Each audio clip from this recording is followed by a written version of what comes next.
భోజనాం నిధయే సర్వవిద్యానాం దక్షిణామూర్తయే నమః.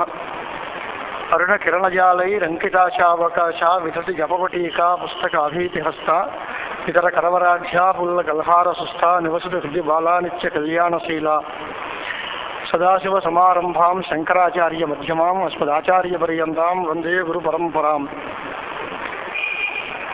సభయే నమః.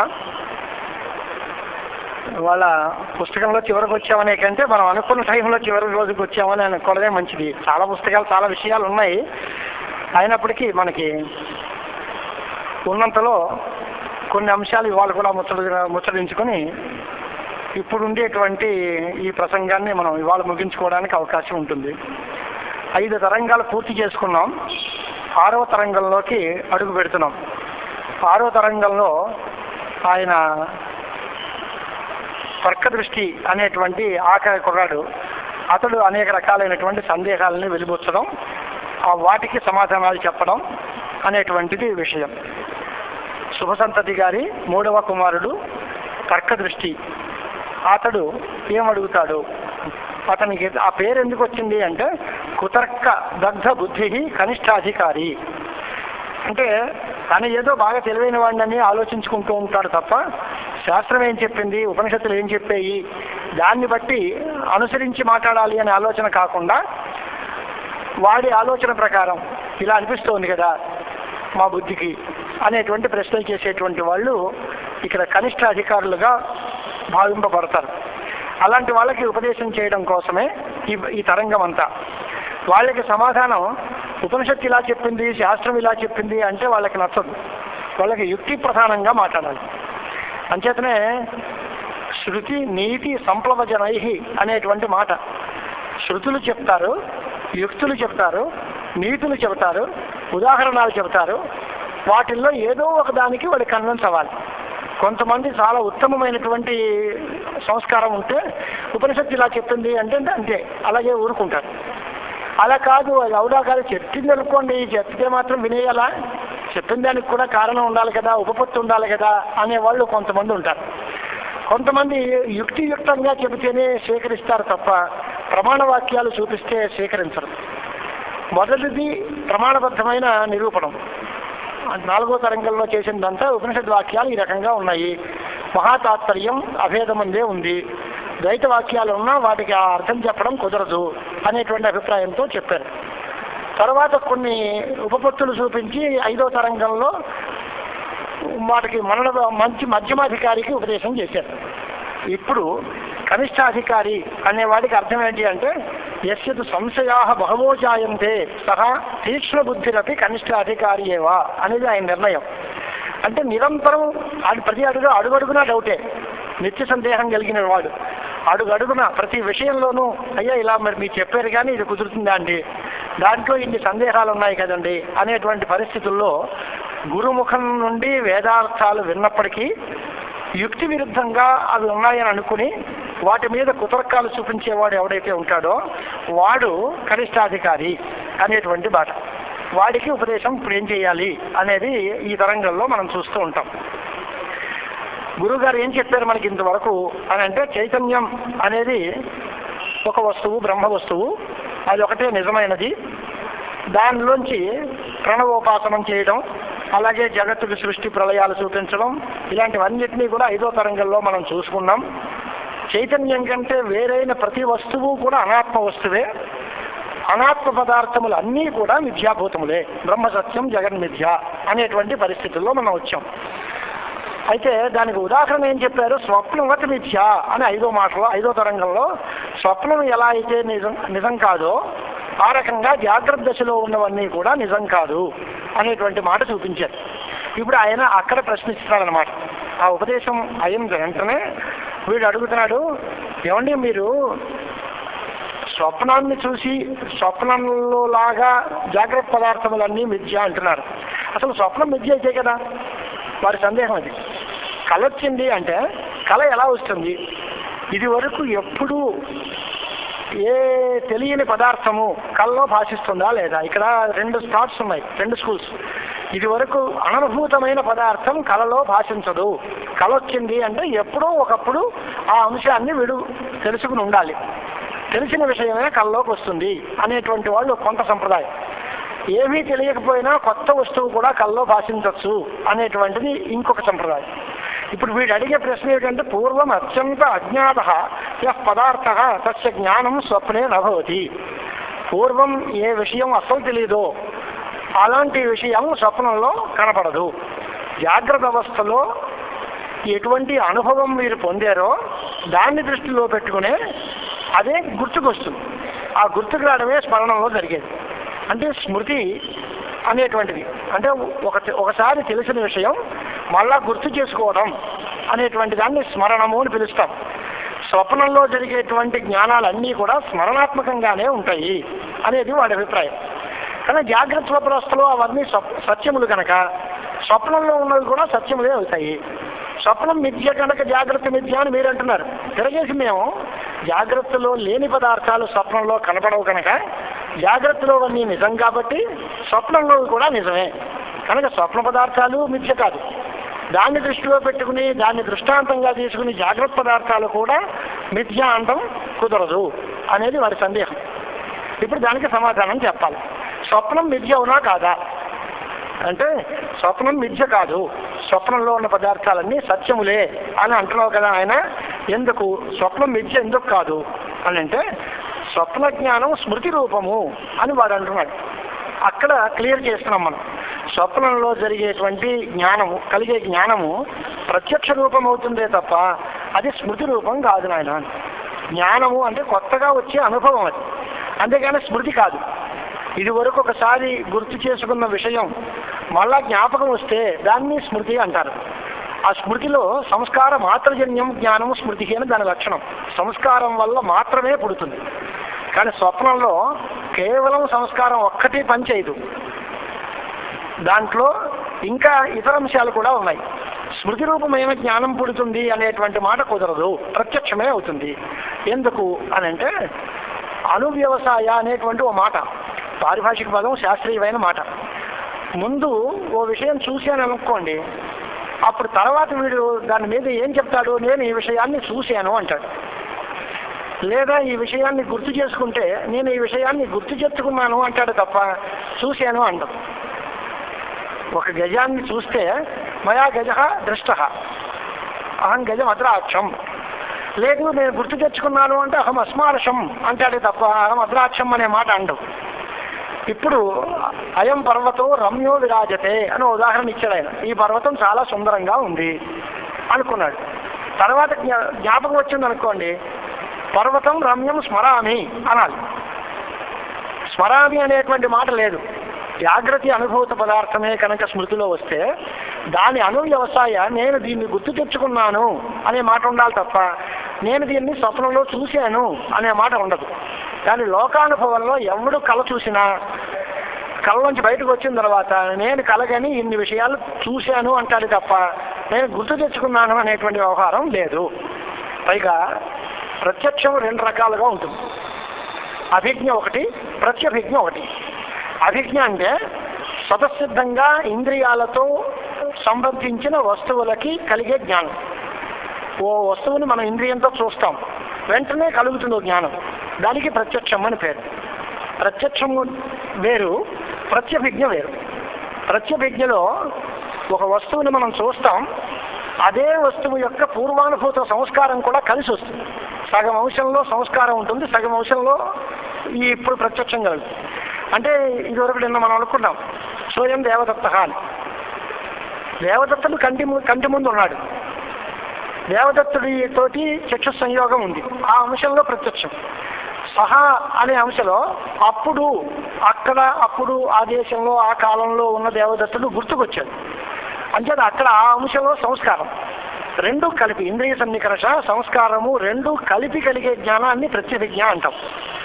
కేవలం ఇంద్రియ సన్నికర్ష వల్ల కలిగితే దాన్ని ప్రత్యభిజ్ఞ అనకూడదు, కేవలం అభిజ్ఞా ప్రత్యక్షం అనాలి. ఇప్పుడు పూర్వానుభవ సంస్కారం లేకుండా కేవలం స్వప్నంలో ఈ పదార్థాలన్నీ కలుగుతున్నాయా అనేది మనం ఆలోచించుకోవాలి. అంటే ఈ కేవలం సంస్కార మాత్రజన్యాలు కాదయ్యా స్వప్నంలోవి, దానికి ఒక నిద్ర అనే దోషము కూడా కలిసి రావాలి. సంస్కారము ఉంటుంది, సంస్కారంతో పాటు నిద్రాది దోషాలు అది కూడా కల్పనిద్ర. అలాంటప్పుడు ఈ మనస్సు యొక్క శక్తి చేత కళ మనకి కనిపిస్తోంది. కాబట్టి కేవలం ఇంద్రియజన్యం మాత్రం కాదండి, ఇంద్రియముతో పాటు ఇంకో వస్తువు కూడా కలిసి ఉంది. ప్రత్యభిజ్ఞలో ఇంద్రియంతో పాటు పూర్వానుభవ సంస్కారం కలిసినట్టుగా, అది పూర్వానుభవం అంటే స్మృతి, ఆ అంశంలో సంస్కారజన్యం అవుతుంది, ఇదంశంలో ప్రత్యక్షం అవుతుంది, తత్వాంశంలో స్మృతి రూపంగా ఉంటుంది. ఆ రెండూ కలిస్తే ప్రత్యభిజ్ఞ అన్నారే, ఆ రకంగానే స్వప్నంలో కూడా జాగ్రత్త పదార్థ గోచరమైన స్మృతి కాదు. అంటే తాను ఇంతకు ముందు చూసిన వస్తువుల్ని ఇప్పుడు గుర్తు తెచ్చుకోవడం కాదు. దీంట్లో స్మృతి కంటే చిన్న తేడా ఉంది. దీనిలో నిద్రలోంచి లేచినటువంటి మనిషి కల అయిపోయిన తర్వాత నేను నిద్రలో ఏనుగుల్ని చూశాను, గుర్రాలని చూశాను అంటాడు. అంతే తప్ప నిద్రలో గుర్రాలని జ్ఞాపకం తెచ్చుకున్నాను అనే మాట ఉండదు. కాబట్టి స్వప్నంలో జరిగేటువంటి జ్ఞానం స్మృతి రూపం కాదు. స్మృతి రూపం అయితే దానికి ముందు అనుభవం జాగ్రత్త అవస్థలో ఉంది కనుక అది సత్యము అని నీ భ్రాంతి. ఇప్పుడు ఇది స్మృతి రూపమే కాదు అని ఎప్పుడైతే అన్నామో జాగ్రత్త అవస్థలో దీనికి సత్యత్వాన్ని నువ్వు చెప్పడానికి అవకాశం లేదు. అదొక థియరీ. రెండో మాట ఏంటి, బాగా తెలిసిన విషయాలే స్వప్నంలో వస్తాయి అనే మాట కూడా అబద్ధం. ఏమీ తెలియనటువంటి విషయాలు కూడా స్వప్నంలో వస్తాయి. ఉదాహరణకి తన తల తను నరికేసుకున్నట్టుగా కళ వచ్చిందట ఒకడికి. ఎప్పుడు జాగ్రత్తలో ఉంటుంది? ఎవడైనా తన తల నరుక్కుంటాడా జాగ్రత్త అవస్థలో? ఒకవేళ అలా నరుక్కుంటే వాడు మళ్ళీ రాత్రి పడుకుని కలగనే పరిస్థితి ఉంటుందా? మరి అలాంటి కళలో ఇలాంటి వస్తువులు కనిపించాయంటే ప్రజాపతి ఆత్మనో వపాం ఉదఖిదతు అని వేదాల్లో కూడా ప్రజాపతి గారు తన యొక్క వపను తీసి హోమం చేశాడు అని. తన వపం చేస్తే చచ్చి ఊరుకుంటాడు, మళ్ళీ హోమం ఏం చేస్తాడు అంటే పోనీ ఆయన ప్రజాపతి దేవతా శక్తి చేత ఏదో జరిగింది అన్నారు అనుకోండి. కానీ స్వప్నం కనేటువంటి ఒక మనిషి తను మరణించినట్టు కలగంటే తను మరణించడం నిజమైతే కళ అబద్ధం. కళలో కనుక చూస్తే అది ముందు చూడలేదు అని అర్థం. అంచేత స్వప్నములో కనపడే వస్తువులు అంతకు ముందు ఖచ్చితంగా ఉండి తీరాలి అనేటువంటి మాట మనం ఒప్పుకోము. పైగా స్వప్నంలో వాడు ఏంటి అంటే లింగ శరీరం ఒకటి ఉంటుంది. ఈ లింగ శరీరం స్థూల శరీరాన్ని దాటి బయటకు వెళ్తుంది. బయటకు వెళ్ళి అక్కడ ఉండేటువంటి ఆయా వస్తువులతో అన్నిటితోటి సంచరించి తిరిగి వాటి యొక్క జ్ఞానాన్ని పొందుతుంది అనేది వాడి థియరీ. అంటే మనం ఉన్నాం ఇక్కడ, నిద్రపోతున్నాం, మన స్థూల దేహం ఇక్కడే ఉంది, దీనిలోంచి ఓ లింగదేహం మన సినిమాల్లో చూపిస్తూ ఉంటాడు చూడండి, దానిలోంచి ఓ షాడో ఒకటి బయలుదేరి వాడు అక్కడక్కడ తిరిగి వచ్చినట్టు అన్ని చూసినట్టుగా స్వప్నం మనిషి శరీరంలోంచి ఓ లింగదేహం ఒకటి బయటకు వచ్చి ఆ లింగదేహమే అక్కడ అన్ని వస్తువులతోటి తిరిగి వచ్చిన తర్వాత వాటి యొక్క జ్ఞానాన్ని పొందుతుంది.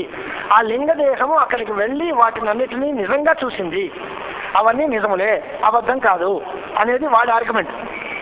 లింగ శరీరం బయటకు వెళ్ళడం ఏంటయ్యా? ప్రాణాలతో కలిపి వెళ్ళిందా, ప్రాణాన్ని ఇక్కడే పెట్టి వెళ్ళిందా?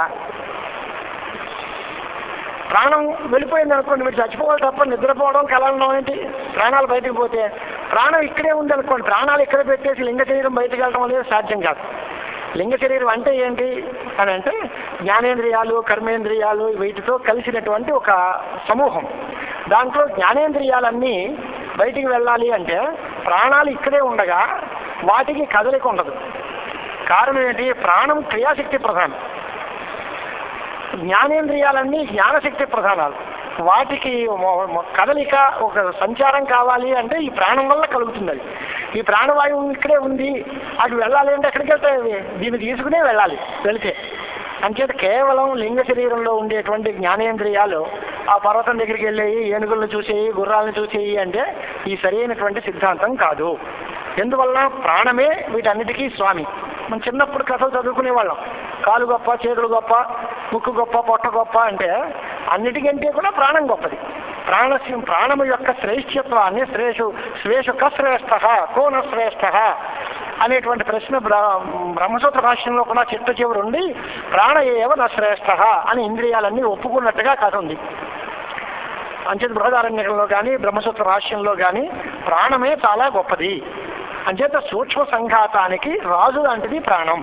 ప్రాణం శరీరంలో ఉన్నంత కాలం అంతఃకరణం కానీ జ్ఞానేంద్రియాలు కానీ ఆ శరీరంలోంచి బయటికి రావు. బయటకు వెళ్ళి అవన్నీ చూసి నిజమైన జ్ఞానాన్ని పొందేయి అని నువ్వు అంటే ప్రాణాలు కూడా బయటికి పోయాయి అనాలి. అలా జరగడం సాధ్యం కాదు. కాబట్టి స్వప్నంలో నీ లింగదేహం బయటకు వెళ్ళి ఆయా వస్తువులన్నిటినీ తెలుసుకుంటోంది అనేటువంటి నీ సిద్ధాంతం కూడా అబద్ధమే. పైగా స్వప్నకాలంలో స్థూలదేహం ప్రాణసహితంగా ఉంది అనే వాళ్ళు పక్కన ఉన్న వాళ్ళందరూ కన్ఫర్మ్ చేస్తారు, వీడు బతికే ఉన్నాడు, నిద్రపోతున్నాడు అని అంటారు తప్ప వీడు చచ్చిపోయాడు, వీడి ప్రాణాలు బయటికి పోయాయి అని ఎవడు అండవు. అంచేత ప్రాణాలు బయటికి వెళ్ళాయి అని అబద్ధం. ప్రాణాలు వెళ్లకుండా జ్ఞానేంద్రియాలు కానీ అంతఃకరణం కానీ బయటకు వెళ్ళడం అనేది అబద్ధం. అందుచేత జాగరణ అనంతరం ఏం చేసినా ఇవన్నీ మిథ్య అనే అనాలి, కానీ సత్య పదార్థాలను చూసాము అనేటువంటి మాట ఎప్పుడూ కుదరదు.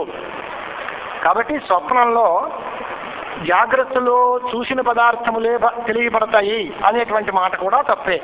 స్వప్నంలో త్రిపుటి సముదాయం అంతా అప్పటికప్పుడు పుడుతుంది. త్రిపుటి అంటే తెలుసుకునేవాడు, తెలియబడే వస్తువు, జ్ఞానం, జ్ఞానము, జ్ఞేయము, జ్ఞాత, ఈ మూడు కొత్తగా పుడతాయి. స్వప్నంలో ద్రష్ట వేరు, దృశ్యం వేరు, జ్ఞానం వేరు, ఇదంతా కూడా అప్పటికప్పుడే పుడతాయి. ఈ అర్థం మాండూక్యంలోనూ బృహదారణ్యకంలోనూ కూడా అంతఃప్రజ్ఞ అనేటువంటి మాట. సయత్ర ప్రస్వభితి అస్యలోకస్య సర్వం మాత్రాం అపాదాయ స్వయం విహత్య స్వయం నిర్మాయ స్వేన భాష స్వేన జ్యోతిష ప్రస్వభితి అత్ర అయం పురుష స్వయం జ్యోతి అనేటువంటిది బృహదారణ్యక వాక్యాలు అనుకోండి. సరే, అలా అట్లా పెడితే ఇప్పుడు ఈ పదార్థాల్లో మనం ఏం తెలిసినట్టు అయింది అంటే స్వప్నం మిథ్య అని సాధించారు. పూర్వపక్షి స్వప్నం సత్యం కనుక స్వప్నంలాగా జాగ్రత్త పదార్థాలు కూడా సత్యములు అనేటువంటి యుక్తి చూపించాడు. స్వప్నం మిథ్య అని ఎప్పుడైతే అన్నామో దానిలాగా అసత్పదార్థములన్నీ దాన్ని దృష్టిలో పెట్టుకుంటే జాగ్రత్తలో అన్నీ కూడా భ్రమాత్మకములే అనేటువంటి మాట మనం చెప్పుకోవాల్సి వస్తుంది. అయితే ఇంకొక ప్రశ్న అడిగాడు మనకి, 3 రకాల సత్తా అంగీకరించారు మీరు, వ్యావహారిక సత్తా, ప్రాతిభాషిక సత్తా, పారమార్థిక సత్తా అని. అంత అవసరమా? జాగ్రత్త స్వప్నములు 2 ఉన్నాయి. ఇవి 2 విడివిడిగా వేరే వేరే స్వభావములు గలవి అనేది త్రివిధ సత్తాపక్షంలో మాట.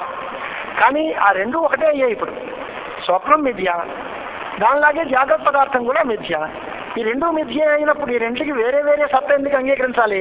అంచేత సత్తా ద్వయమే అంగీకరిద్దాం. ఒకటి పారమార్థిక సత్తా, రెండోది వ్యావహారిక సత్తా. 2, ఒకటి నిజం, ఒకటి అబద్ధం. ఇంకే ఈ అబద్ధాలు మళ్ళీ 2. ఈ అబద్ధాల్లో చిన్న తేడా ఎందుకు ఈ మాట? జాగ్రత్త స్వప్నము 2 కూడా బ్రహ్మ చైతన్యమందు కల్పితములు అంటున్నావు. స్వప్నంలో ఉన్న పదార్థాలు నిజం కాదు అన్నావు. అలాగే జాగ్రత్తలో ఉన్న పదార్థాలు కూడా నిజం కాదు అంటున్నావు. దానికి దీనికి పోనీ ఏదైనా స్వరూపంలో తేడా ఉందా అంటే అది లేదు. స్వప్నానికి అధిష్టానం ఏంటి? బ్రహ్మ. ఉపాదాన కారణం అవిద్య. మరి జాగ్రత్త పదార్థాల్లో కూడా అంతే, అధిష్టానం బ్రహ్మ, ఉపాదాన కారణం అవిద్య అవుతుంది. అంటే కానీ దీన్ని వ్యావహారికమని దాన్ని ప్రాతిభాషికమని ఈ తేడాలు చెప్పడంలో కూడా ఏమీ ఔచిత్యం కనపట్టలేదు. కాబట్టి ప్రాతిభాషికత్వమే చెప్పుకోండి రెండిటికి, లేదా 2 వ్యావహారికములు అనుకోండి. సత్తా త్రైవిధ్యం అక్కర్లేదు, 2 సత్తలతో సరిపెట్టేయచ్చు అనేటువంటి వాదం కూడా వేదాంతాల్లో ఒప్పుకున్నారు. కొంతమంది మతభేదంతో త్రివిధ సత్తాపక్షం ఒకటి, ద్వివిధ సత్తాపక్షం ఒకటి. ఇక బ్రహ్మజ్ఞానం వల్ల మాత్రమే స్వప్నం పోతుందా? ఇది కొంచెం ఆలోచించుకోవాల్సిన పని. ఇక్కడ తేడా కనిపిస్తుంది. ఈ స్వప్నములో పదార్థాలు జాగ్రత్తలో పదార్థాలు ఒకలాగే మీకు కనిపిస్తాయి. కానీ స్వప్నంలో పదార్థాలు జాగ్రత్త అవస్థలో నిద్రలోంచి లేచిన తర్వాత అవన్నీ పోతాయి. కానీ వ్యవహార కాలంలో ఉండే వ్యావహారిక పదార్థాలన్నీ బ్రహ్మజ్ఞానం కలిగే వరకు పోవు. కాబట్టి నివృత్తిలో తేడా ఉంది రెండిటికి. వ్యావహారిక పదార్థాలు తొలగాలి అంటే ఆత్మసాక్షాత్కారం కలగాలి, అంతవరకు ఆగాలి. స్వప్నంలో పదార్థాలు పోవాలి అంటే నిద్రలోంచి లేచి బయటకు వచ్చే స్థితి వస్తే చాలు, పోతుంది. కనుక ఆ 2 వేరు వేరేగా ఉండాలి తప్ప రెండిటికి ఐక్యం చెప్పేస్తాము అంటాం కాదు. వాటిలో తేడా ఉంది. ప్రాతిభాషిక పదార్థాలకి వ్యావహారిక పదార్థాలకి తేడా ఉంది. ఎందువల్ల అంటే బ్రహ్మజ్ఞాన మాత్ర బాధ్యములు వ్యావహారికములు, బ్రహ్మజ్ఞానేతరమైనటువంటి జాగ్రత్త అవస్థ చేత బాధింపబడేది స్వప్నం అని ఈ తేడా చూపించారు. కాబట్టి సత్తాత్రైవిధ్యము అంగీకరించడం చాలా మంచి మాట అనేటువంటి వ్యవహారం కూడా చూపించారనుకోండి. ఇక్కడ మధుసూదన సరస్వతి స్వాముల వారు అద్వైత సిద్ధి గ్రంథం ఒకటి రాశారు. దాంట్లో దీనికంటే కొన్ని సిద్ధాంత భేదాలు చూపించారనుకోండి. దేశకాలాదులు ఉంటాయా ఉండవా అని. అది శాస్త్రీయమైన విచారణ. ఇప్పుడు నేను దాని జోలికి వెళ్తే ఇంకా ఎదరికి చాలా పోతుందనే ఉద్దేశంతో దాన్ని కొంచెం వదిలేసి ఎదరికి వెళ్తున్నాం. జాగ్రత్త ప్రపంచము సామగ్రి లేకుండా పుట్టింది. అలాగే స్వప్న ప్రపంచం కూడా అలాగే పుట్టింది కాబట్టి మిథ్యాభూతము అనేటువంటి ఒక సిద్ధాంతం చూపిస్తున్నాడు. దీనికి ఉపపాదన చేసుకోవడానికి మన మార్గాలు ఏమిటి అంటే, జాగ్రత్త పదార్థాల్లో పదార్థాలు ఎప్పుడు పుడతాయి, వాటి జ్ఞానం ఎప్పుడు పుడుతుంది, ఇది తెలుసుకోవాల్సిన విషయం. ఉన్న వస్తువు ఒకటి ఉంది, వస్తువు పుట్టిన తర్వాత వస్తువు యొక్క జ్ఞానం కలుగుతుంది అనేది లోకం తాలూకు పద్ధతి. కానీ దృష్టి సృష్టివాదం అని ఒక వాదం ఉంది. అక్కడ పదార్థము పుడుతూనే పదార్థ జ్ఞానం కూడా పుడుతుంది. జ్ఞాన సమకాలంలోనే పదార్థాలు పుడతాయి. అంతేతప్ప ముందు పదార్థం పుట్టి తర్వాత దాని యొక్క జ్ఞానం కలిగింది అనేటువంటి మాట కుదరదు. పదార్థములన్నీ జ్ఞాన సమకాలమే పుడతాయి.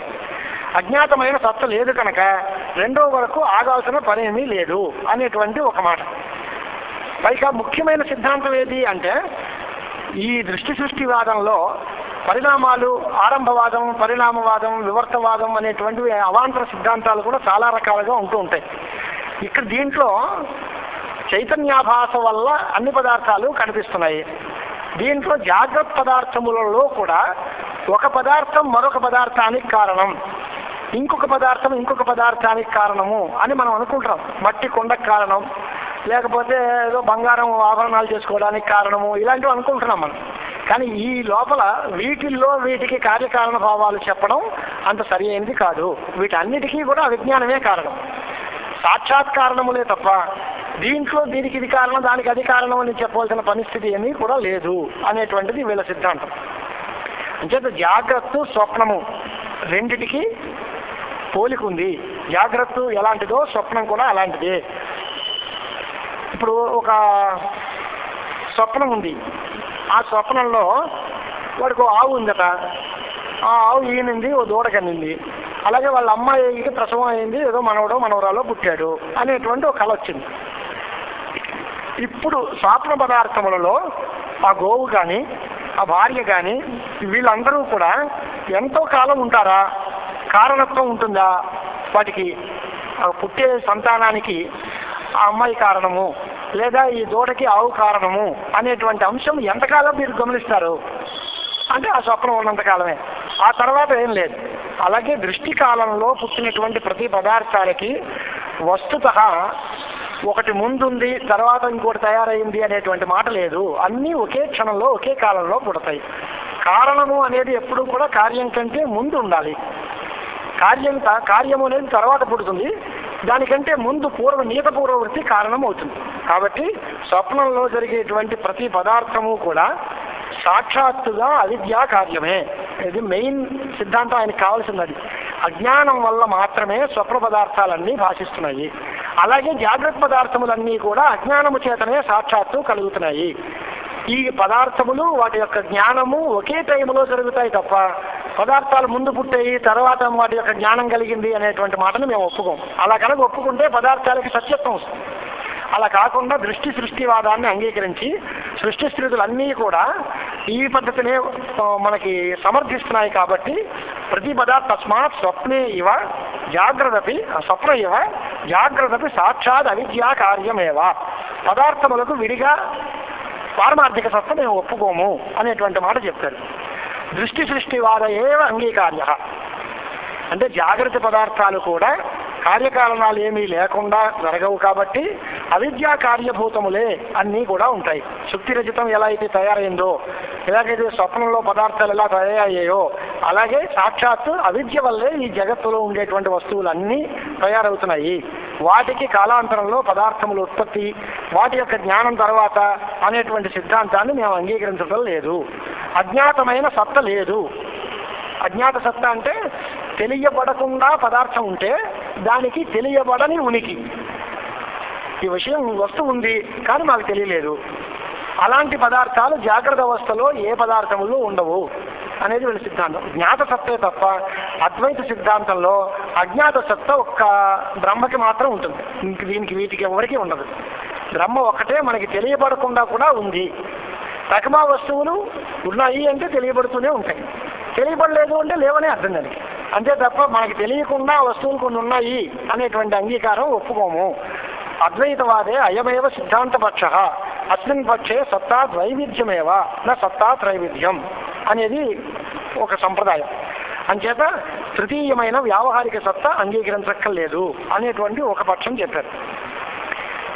దీంట్లో మనకు కావలసిన మాట ఏంటి అంటే గురు వేదాంతాది వాక్యములు మిథ్యాభూతములు అవునా కాదా అని అసలు మూల ప్రశ్న అక్కడ వచ్చింది 5వ తరంగంలో. గురువులు సత్యమా, వేదాంత వాక్యాలు సత్యమా, ఈ సత్యమైనటువంటివి అయితే అద్వైత హాని కలుగుతుంది, అవి కాదు అవన్నీ అబద్ధములు అంటే వాటి వల్ల మాకు ప్రయోజనం దక్కదు అనేటువంటి ప్రశ్న కదా మనకి ముందు చేసేవాడు.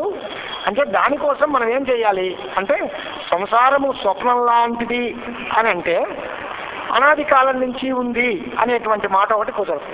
స్వప్నం అందరికీ అనుభవసిద్ధం ఏంటి, ఏదో ఒకప్పుడు వస్తుంది ఒకప్పుడు పోతాం. వ్యావహారికమైన జగత్తు స్వప్నం లాంటిది అంటున్నావు నువ్వు, అంటే ఏదో ఒకప్పుడు వచ్చి ఒకప్పుడు పోయేది అన్నది. అలా లేదే, సంసారస్య అనాదిత్వాత్ ఈశ్వరస్య సర్వజ్ఞత్వాత్, సంసారం అనాది కాలము నుంచి ఉంది అనాది అంటున్నాం కదా, ఇది ఎలా కుదురుతుంది? స్వప్నం లాంటిదే జాగ్రత్త అంటే సంసారం అనాది అనేటువంటి మాట ఎలా కుదురుతుంది? పైగా సంసారం అనాది కాదు, స్వప్నంలో వచ్చినట్టుకే దానంతరం అదే పోతుంది అంటే సంసార బంధాన్ని పోగొట్టుకోవడానికో మోక్షం పొందడానికో ఈ వేదాంత శ్రవణము మననము నిధిధ్యాసనము ఇలాంటివన్నీ కూడా వ్యర్థమైపోతాయి అనేటువంటిది వాటి పూర్వపక్షం తాలూకు ఆఖరి స్థితి. అంటే ఇప్పుడు ఏం చెప్తున్నట్ట, స్వప్నం లాంటిదే జాగ్రత్త అని మీరు అన్నారు.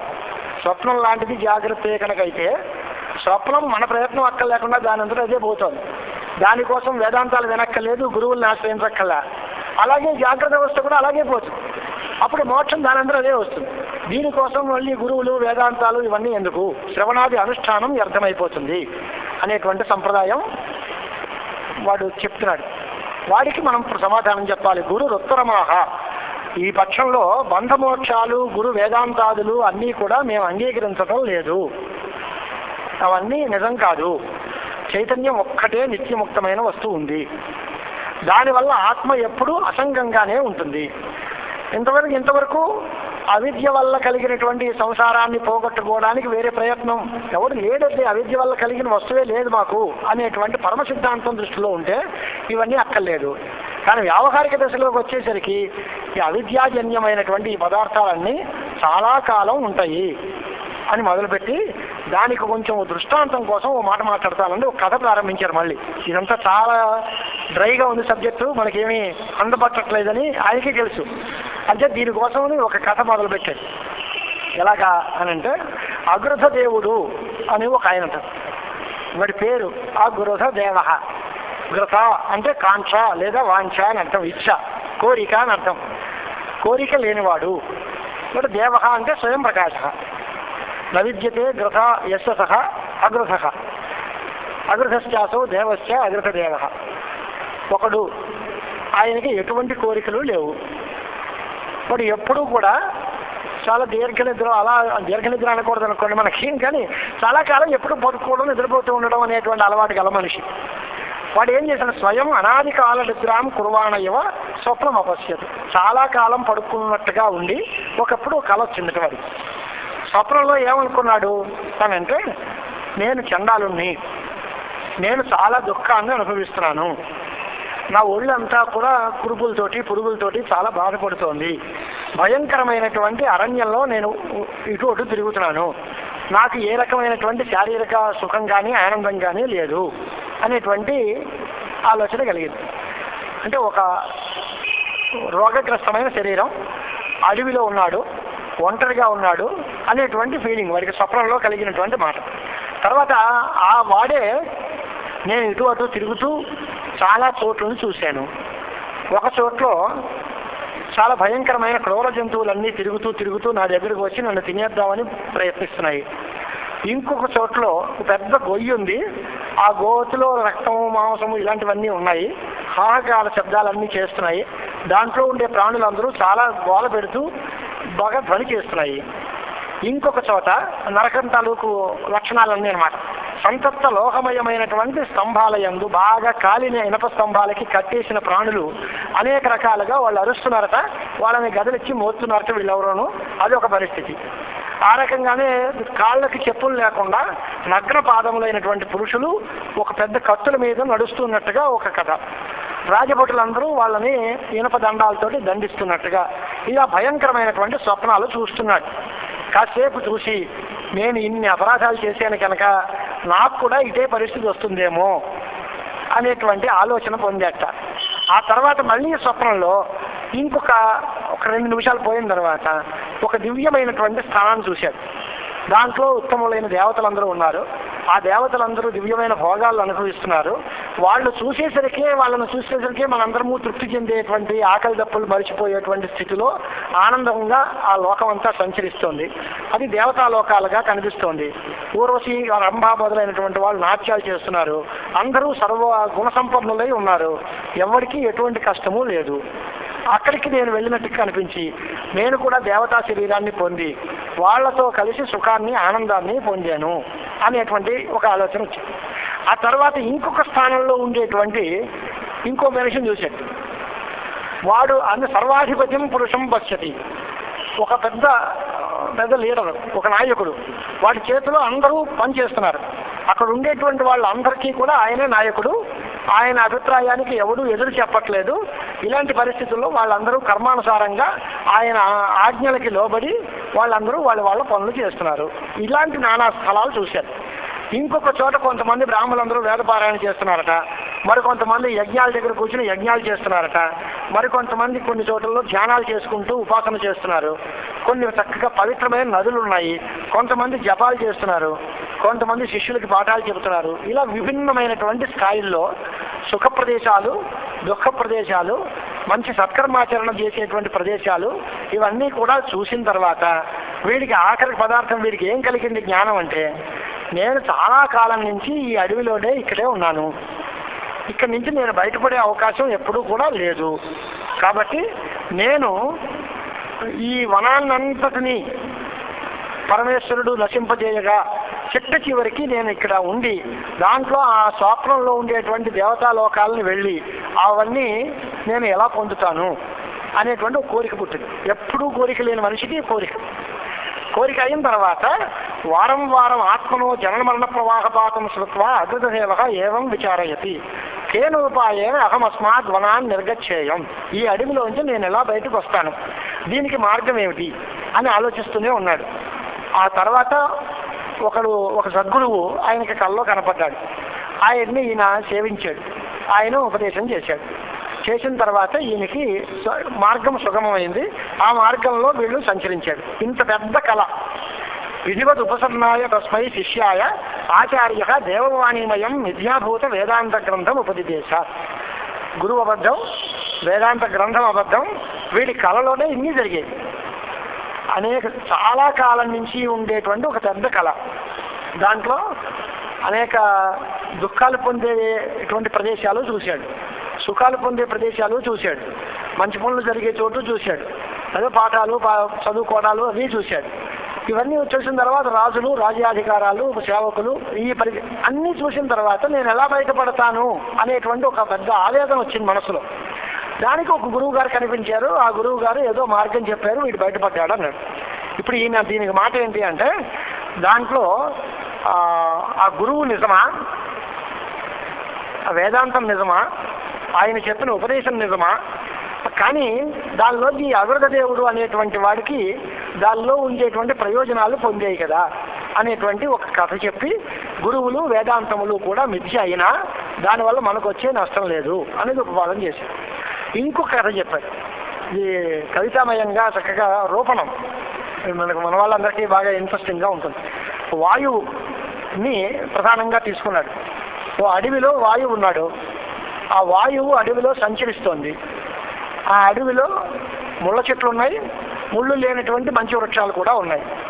ఈ వాయువు ఏం చేస్తుంది అంటే, ఆ చెట్లలో ఉండేటువంటి కంటకాలని అంటే ముళ్ళని గాలికి ఎగరేసి రమ్యమైన కమల పుష్పాలని, అక్కడ ఉండేటువంటి మంచి మంచి పువ్వులు ఈ ముళ్ళకి తగులుకుని అవి చెగిపోయి కింద పడి పుష్పాలన్నింటినీ కూడా చిందరవందర చేసేస్తుంది. అక్కడ వెళ్ళే దారిలో ఉండేటువంటి వాళ్ళందరూ కూడా ఆ పువ్వులను చూసిన తర్వాత వాళ్ళకి ఏమనిపించింది ఏమిటంటే, అయ్యయ్యో ఎంత అందమైన పువ్వులు, ఈ ముళ్ళకి తగిలి చిరిగిపోయి కింద పడిపోయాయి, ఇవన్నీ చక్కగా ఎవరైనా దేవతా స్థానానికి పెట్టి పూజారకమైనటువంటి పుష్పాలు, లేదా ఎవరైనా నారీమణులు అలంకరించుకోవడానికి తగినవి ఈ అనే ఉద్దేశం కలిగి ఆ పువ్వుల్ని వీళ్ళందరూ కలిసి తీసుకున్నారు చెట్టు.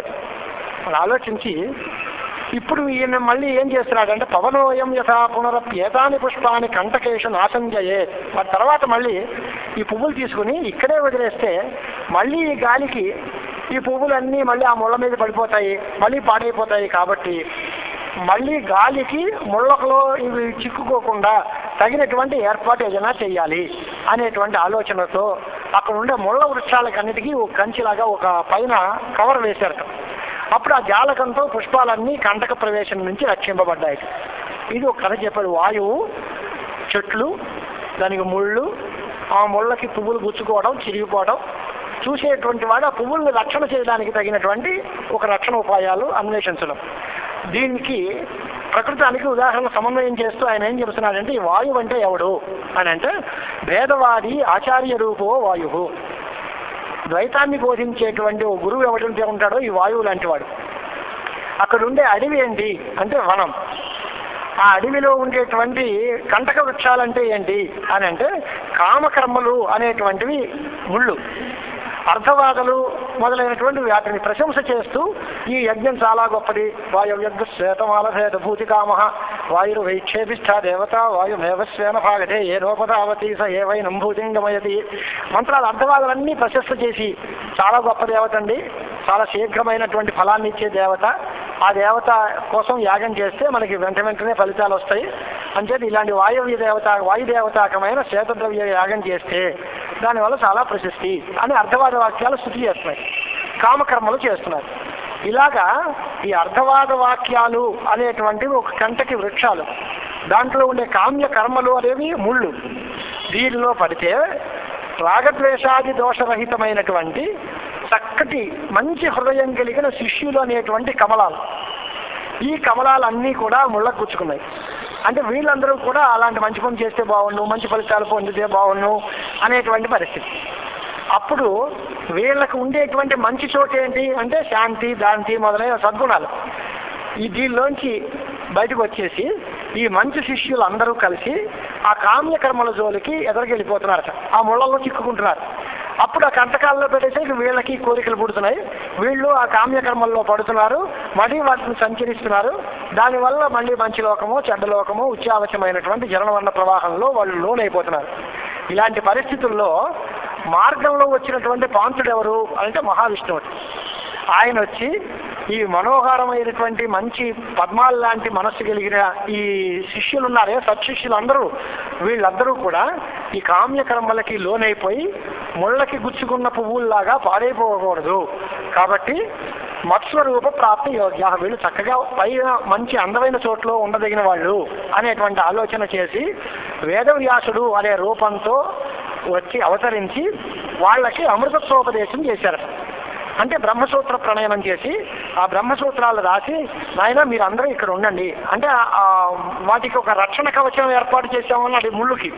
అలాంటిది బ్రహ్మసూత్ర భాష్య రచనం, బ్రహ్మసూత్ర రచనం అనేటువంటిది వేదవ్యాస రూపంలో శ్రీ మహావిష్ణువే వచ్చి బ్రహ్మసూత్రాలు అనేటువంటి ఒక జాలెడ, లేకపోతే దానికి కూడా జాలం, ఒక నెట్ లాంటిది, పొల అలాంటిది వేసి ఈ పువ్వులన్నిటినీ రక్షించారు.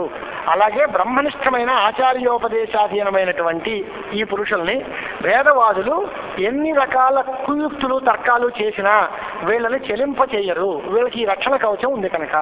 కాబట్టి బ్రహ్మసూత్రాలని, వేదాంత శాస్త్రాన్ని ఎవరు ఆశ్రయిస్తారో వాళ్ళు ఆ వేదవాదులు చేసేటువంటి వ్యామోహాలకి లేదా వాళ్ళు చూపించేటువంటి ప్రలోభాలకి లొంగి కామకర్మల్లో గుచ్చుకుని మళ్ళీ జనమరణ ప్రవాహాల్లో పడిపోకుండా ఉంటారు. ఇది తన ఒళ్ళో కూర్చోబెట్టుకున్నట్టుగా ఉంటుంది. బ్రహ్మనిష్ట ఆచార్య ఉపదేశమే ఆ గురువు గారి ఒడి, సేఫ్ ప్లేస్ అన్నమాట. అలాంటి ఉండేటువంటి భేదవ్యాసుడు ఈ రకమైన ఆలోచించాడు. మళ్ళీ భేదవాది వీళ్ళందరినీ మళ్ళీ ఏదైనా చేస్తాడేమో, ఈ కంటక మార్గంలో ప్రయత్నం చేస్తాడేమో అనేటువంటి ఆలోచన చేసి కర్మస్థుతి ద్వారా కర్మల్లో ప్రవర్తింపజేసేటువంటి వాడికి అవన్నీ కూడా తప్పు, అనర్థ నివృత్తి కోసం వ్యాస సూత్రాలే నిజం.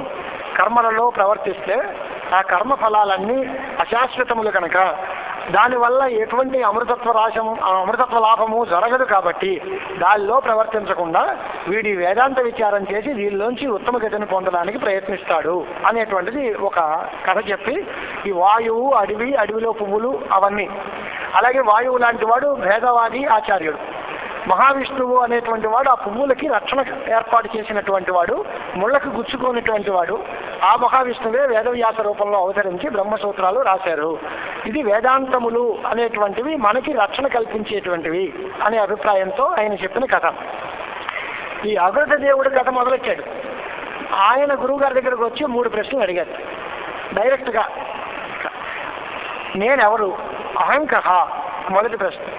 సంసారస్య కర్తాకహ, ఈ సృష్టికి కారణం ఎవరు? ముక్తికి కారణం ఏమిటి అనే ప్రశ్న.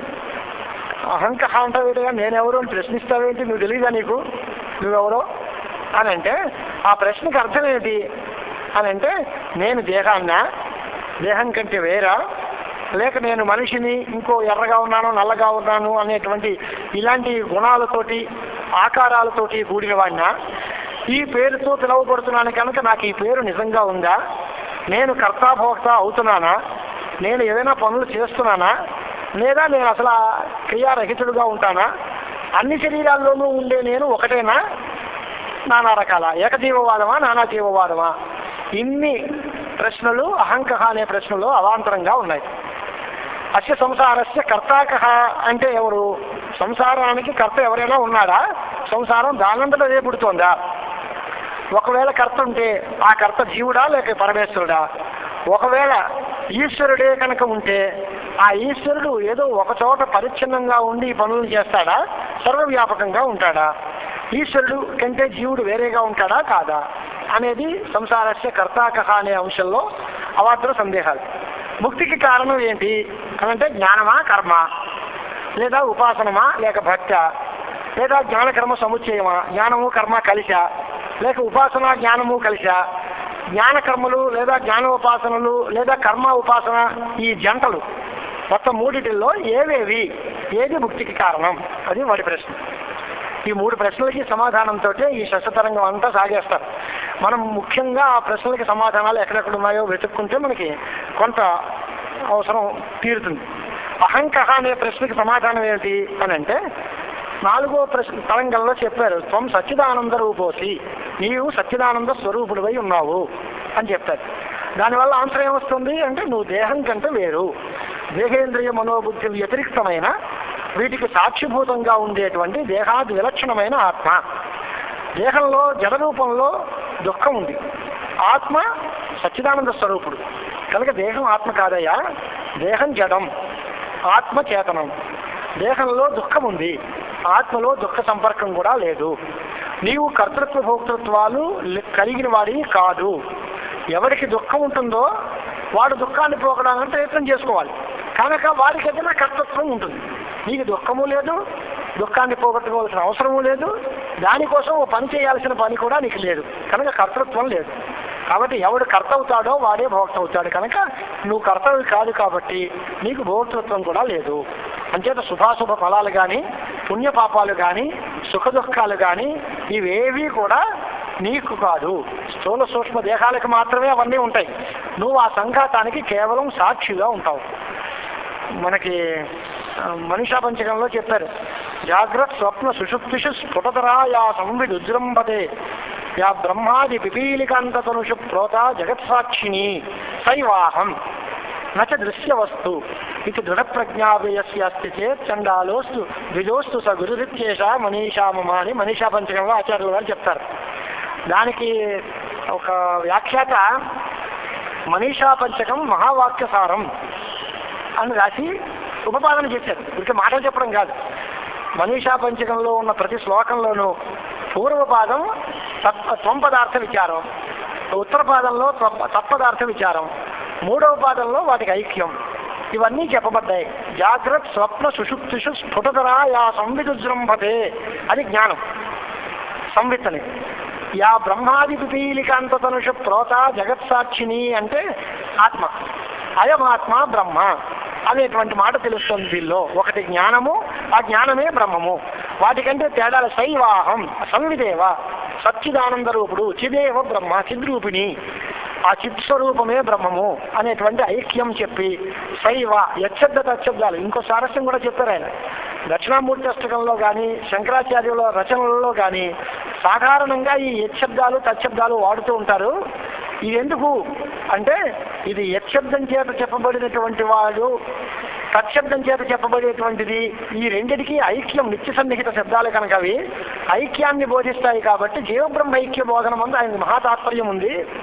అంచేది ఎప్పుడైనా ఆ జీవుడు ఎన్నెన్ని లక్షణాలతో కనపడే జీవుడైతే ఉన్నాడో లేదా ఆ లక్షణాలతో కలిపిన పరమాత్మ ఏదైతే ఉందో ఆ రెండు ఒకటే అని చెప్పడం ఆయన ఉద్దేశం.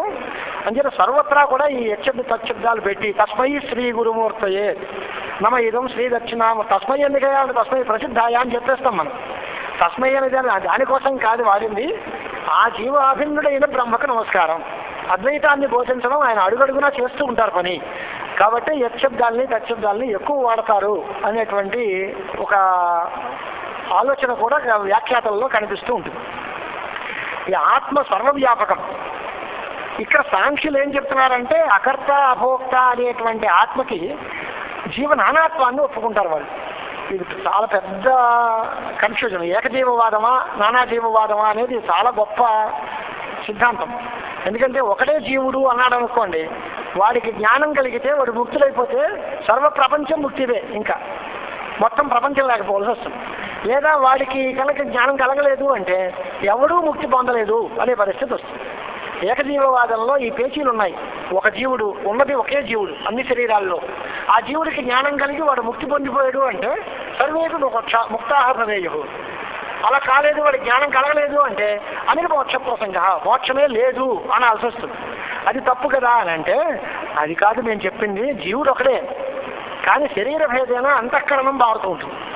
ఏ అంతఃకరణంతో ఉన్న జీవుడికి జ్ఞానం పుట్టిందో వాడు మాత్రమే ముక్తి పొందుతాడు తప్ప ఇతర అంతఃకరణాల్లో అశుద్ధి ఉన్నంత కాలం వాళ్ళందరూ మోక్షాన్ని పొందారు అనేటువంటి ప్రమాదం లేదు. ఏకజీవవాదంలో కూడా అంతఃకరణ నానాత్వం చెప్తాం కనుక అంతఃకరణాలని బట్టి ఎవడి అంతఃకరణంలో జ్ఞానం కలిగిందో వాడు ముక్తిని పొందుతాడు.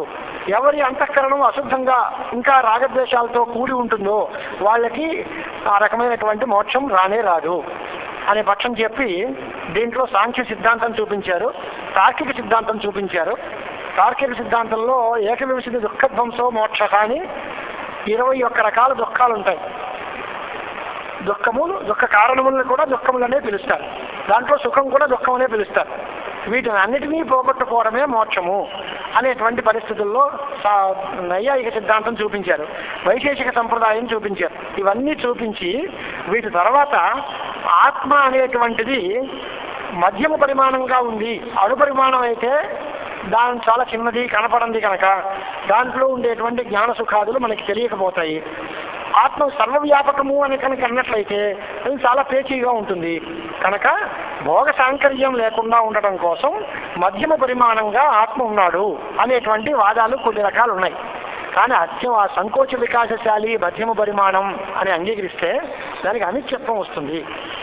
ఎప్పుడు పెరుగుతోంది తరుగుతోంది లేదా చిన్న పరిస్థితుల్లో పరిచ్ఛిన్నంగా ఉంది అంటే అది అనిత్యం అయిపోతుంది. కాబట్టి మధ్యమ పరిమాణం ఆత్మకు ఒప్పుకోవడానికి లేదు, అణు పరిమాణం అంతకన్నా ఒప్పుకోవడానికి లేదు. కాబట్టి ఆత్మ ఒక్కడే వ్యాపకమైనది, వ్యాపకం అంతటా నిండి ఉన్నది. చాలా పెద్ద పరిమాణం ఉంటుంది ఆత్మకి. ఆత్మ లేని చోటు ఎక్కడా ఉండదు. కానీ ఈ సుఖాదులన్నీ అంతఃకరణం ఉండే ఉంటాయి కానీ ఆత్మ యందు ఉండవు. సుఖ దుఃఖాదులన్నీ అంతఃకరణ ధర్మాలు అనేటువంటి సిద్ధాంతం చూపించారు. చూపించిన తర్వాత ఆత్మ చిద్రూపుడు, సర్వార్థ ప్రకాశకము. ఎందువల్ల అని అంటే జ్ఞానానికే చైతన్యం అని పేరు. ఏది ప్రకాశిస్తూ ఉంటుందో జడంగా ఉంటే అది చేతనం కాదు, ఏది స్తబ్దంగా కనపడకుండా ఉంటుందో అది ప్రకాశమానం కాదు. అప్రకాశ రూపమైన ఆత్మ కనుక అంటే ఈ పదార్థాలన్నీ భాషిస్తున్నాయి కదా, వీటికి ప్రకాశకం లేనటువంటి వస్తువు ఏది? మనందరం తస్య భాష సర్వమిదం విభాతి అంటున్నాం. ఆ ఆత్మ యొక్క కాంతికి లోబడి మనందరం కాంతిని పొందుతున్నాము. ఇప్పుడు ఆ ఆత్మే స్వయం ప్రకాశం కాదు, ఆత్మ కూడా అప్రకాశమే అంటే మనందరికీ కాంతిని ప్రసాదించేటువంటి వాడు మరో వస్తువే లేదు. కాబట్టి ఆత్మ ప్రకాశ రూపము అనేటువంటి మాట అంగీకరించాలి. అంతఃకరణము అనేటువంటి దానికి ప్రకాశం లేదు. అంతఃకరణ మందు సుఖ దుఃఖాదులు అన్నీ ఉంటూ ఉంటాయి. ఆత్మ ఒక్కటే ఆనంద స్వరూపుడు అనేటువంటి మాట చెప్పి అత్యంత చాలా అవసరమైనటువంటి విషయాలు కొన్ని చెప్పిన తర్వాత ఇక్కడ ఆత్మకి జన్మ ఉంటుందా ఉండదా అనేటువంటి ఒక ప్రశ్న లేవదీశాడు. బ్రహ్మరూపమైన ఆత్మకి జన్మ లేదు. ఆత్మకి జన్మ కనుక అంగీకరిస్తే అది కూడా అనిత్యమే అవుతుంది. ఎవ్వడూ కూడా ఆస్తికుడైన వాడు, పరలోకాన్ని అంగీకరించేవాడు ఆత్మ అనిత్యము అనడు. ఆత్మ అనిత్యము అందంటే ఇప్పుడు చేసిన మంచో చెడ్డో ఫలితాన్ని అనుభవించేదానికి వీడు ఉండడు అవతల. వాడు ఉంటే మళ్ళీ జన్మలో ఈ ఫలితాన్ని పొందుతాడు అనాలి. పరలోకం ఉంది, పుణ్యపాపాలు ఉన్నాయి, ఇప్పుడు చేసిన పనికి ఫలితాన్ని తర్వాత అనుభవిస్తాము అనుకునేవాడు ఆత్మ నిత్యుడు అనే అంగీకరిస్తాడు తప్ప ఆత్మ అనిత్యము అని కనుకంటే ఈ వ్యవస్థ అంతా కుదరదు. కనుక ఆత్మకి నిత్యత్వం చెప్పుకోవాలి. ఆత్మకి జన్మ లేదు. కల్పితమైన వస్తువులు ఉంటాయి. కల్పితమైన వస్తువులో కూడా అంశభేదాలు ఉంటాయి. ఇప్పుడు దీనిలో ప్రధానంగా అన్ని అంశాల్లోనూ అన్ని వస్తువుల్లోనూ కూడా 5 అంశాలు ఉంటాయి. ఇది వేదాంతంలో చాలా ముఖ్యమైన మాట. అస్థి భాతి ప్రియం రూపం నామచేత్ అంశపంచకం ఆద్యం త్రయం బ్రహ్మరూపం జీవరూపం తతోద్వయం అని ఓ శ్లోకం. అన్ని పదార్థాల్లోనూ కూడా పేరు, దాని ఆకారము, నామము, రూపము. అలాగే అస్థి భాతి ప్రియం అనేటువంటి మాట ఒకటి. అస్థి అంటే సత్, భాతి అంటే చిత్, ప్రియం అంటే ఆనందం. సచ్చిదానందం బ్రహ్మ అని అంటున్నాం కదా. బ్రహ్మ లక్షణాలు సత్తు, చిత్తు, ఆనందం. అవి 3 అస్థి భాతి ప్రియం అనే మాటల చేత చెప్పబడతాయి. ఈ జగత్తంతా నామరూపాత్మకం. ఇది జడం. ఈ దీనిలో ఆనందం కానీ, చైతన్యం కానీ, ప్రకాశం కానీ ఏమీ లేవు. మరి ఈ ప్రపంచం వస్తువు ప్రకాశిస్తోంది అంటే ఏంటి అని అంటే దాని యొక్క కాంతి దీనిలో పడుతోంది. తస్య భాష సర్వమిదం విభాతి. అంచేత చిదాభాస లేదా చైతన్య ప్రతిఫలనం వీటిల్లో ఉంటేనే, ఆత్మ చైతన్యం దీనిలో ప్రతిఫలించినప్పుడే జడ వస్తువులన్నీ ప్రకాశిస్తూ ఉంటాయి. ఆత్మ వస్తువు సర్వవ్యాపకం. నామరూప అంశము అనేది మారుతూ ఉంటుంది. అన్ని చోట్ల ఉండదు. ఈ నామం ఇంకో చోట ఉండదు, ఈ రూపం మరో వస్తువుకు ఉండదు. కానీ అన్ని వస్తువుల్లోకి కూడా బ్రహ్మ చైతన్యము, సచ్చిదానంద స్వరూపమైన వస్తువు దీనిలో కనిపిస్తూ ఉంటుంది. కనుక ఏది వ్యభిచరితం అంటే ఎక్కడ ఒక చోట ఉంది ఒక చోట లేదో అవన్నీ కల్పింపబడ్డాయి. సచ్చిదానంద రూపములన్నీ నిత్యములు. కాబట్టి బ్రహ్మ సత్యం జగన్మిథ్య అనేటువంటి సిద్ధాంతం దీనిలో మనకు తెలుస్తుంది. షడ్భావ వికారములు అనేటువంటి మాట మనకు ఒకటి ఉంది. దేనికి జన్మ ఉంటుందో దాని తర్వాత 5 పరిణామాలు దానికి ఉంటాయి. జన్మ ఉన్నది ఉనికిని పొందుతుంది, వృద్ధిని పొందుతుంది, మార్పును పొందుతుంది, తగ్గుదలని, నాశాన్ని కూడా పొందుతుంది. కాబట్టి జాయతే, అస్థి, వర్ధతే, విపరిణమతే, అపక్షీయతే, నశ్యతే అని షడ్భావ వికారాలు చెబుతున్నారు. ఆత్మకి జన్మే లేదు కనుక జన్మ లేనప్పుడు జన్మ తర్వాత వచ్చేటువంటి 5 వికారాలు కూడా లేదు. కాబట్టి షడ్భావ వికార శూన్యము ఆత్మ, స్వయం ప్రకాశము, చేతనము, సచ్చిదానంద స్వరూపము అనేది ఆత్మస్వరూపం. ప్రపంచము జడము, షడ్భావ వికార యుక్తము, పుట్టుక చావు గలది, కేవలం ఆత్మ సంపర్కం ఉన్నప్పుడు మాత్రమే భాషించేది, లేనప్పుడు ప్రకాశం లేనటువంటిది అనేది ప్రపంచం తాలూకు పరిస్థితి. ఆత్మకి వీటితో సంబంధం ఉందా అన్నారు. అంటే సంబంధం ఉందనేగా చెబుతున్నారు మీరు. ఆత్మ సంబంధం వల్లే ఇదంతా భాషిస్తోంది అంటున్నారు. ఆత్మ సంబంధం అంటే ఆత్మ యొక్క కాంతి దీనిలో ప్రసరించవచ్చు, కానీ ఆత్మ అసంగ, దానికి సంబంధం లేదు. అది ఎలాంటి వాటికి ఉంటుంది సంఘం అంటే, దానికి ఏదైనా వస్తువు ఒకడు ఇంకొకటితో కలిశాడు లేదా స్నేహం చేశాడు అంటే సజాతీయులతో చేస్తారు లేదా విజాతీయులతో చేస్తారు. అంతేకాని ఇక్కడ సజాతీయ విజాతీయ స్వగత పదార్థములే లేవు కనుక నిరవయవము, దానికి ఒక అవయవం లేదు, సజాతీయములు లేవు, విజాతీయములు లేవు, స్వగతమైనటువంటి వస్తువులు కూడా అవయవాలు లేవు. అలాంటి నిరవయవమైన ఆత్మకి ఏ వస్తువుతోటి కూడా సంబంధం లేదు. కాబట్టి అహంకహ అనే ప్రశ్న ఇది. దానికి సమాధానం ఏం చెప్పి, నీవు సచ్చిదానంద రూపమైన ఆత్మవి, ఈ ప్రపంచమంతా నీకు సంబంధించింది కాదు, దానితో నీకు సంబంధం లేదు, అదంతా అవిద్యా కల్పితం అనేటువంటి ఆన్సర్ ఇచ్చారు. రెండో ప్రశ్న ఏంటి, జగత్తుకి కర్త ఎవరు అని అడిగాడు. జగత్తుకి కర్త ఎవరు అనేటువంటి రెండో ప్రశ్నకి అర్థం ఏంటంటే, వ్యాపకమైన చైతన్యం ఉంది, దానికి మాయతో సహకారం చేసినటువంటి అద్భుతమైన శక్తితో కలిగినటువంటి దానివల్ల కొన్ని రకాల మార్పులు వస్తున్నాయి. ఆ మార్పులతో మాయావచ్ఛిన్న చైతన్యానికి ఈశ్వరుడు అని పేరు. వాడే ఈ సృష్టికి కారణం. అంటే ఈశ్వరుడే సంసారానికి అంతటికీ కారణము అంతే తప్ప కేవలం శుద్ధ చైతన్యము కాదు. ఈశ్వరుడు సర్వజ్ఞుడు, సర్వశక్తిమంతుడు, అన్ని రకాలమైనటువంటి స్వాతంత్ర్యాలు గలవాడు, నిత్యం అలుప్త శక్తికి, సర్వజ్ఞత నిత్యం అలుప్త శక్తి అనేటువంటివి ఆత్మ లక్షణాలు. అలాంటి సర్వజ్ఞుడైనటువంటి ఆ ఈశ్వరుడు చాలా గొప్ప శక్తి గలవాడు. ఏది చేయాలనుకుంటే అది చేయగలడు. స్వతంత్రుడు, ఒకడికి పరాధీనంగా ఉండడు. జీవుడు అలాంటి వాడు కాదు. అల్పజ్ఞుడు, పరాధీనుడు. ఈశ్వరుడు వ్యాపకుడు, నిత్యుడు. జీవుడు పరిచ్ఛిన్నుడు, తక్కువగా కొన్ని చోట్లలోనే ఉంటాడు, సర్వత్రా వ్యాపకంగా ఉండడు. కనుక ఈశ్వరుడికి జీవుడికి చిన్న భేదాలు ఉన్నట్టు కనిపిస్తున్నాయి. కానీ ఈ భేదాలు వాస్తవాలు కాదు. జీవ బ్రహ్మ అభేదం. ఈ జీవుడు ఆ చైతన్య స్వరూపుడే, ఈశ్వరుడు కూడా చైతన్య స్వరూపుడే.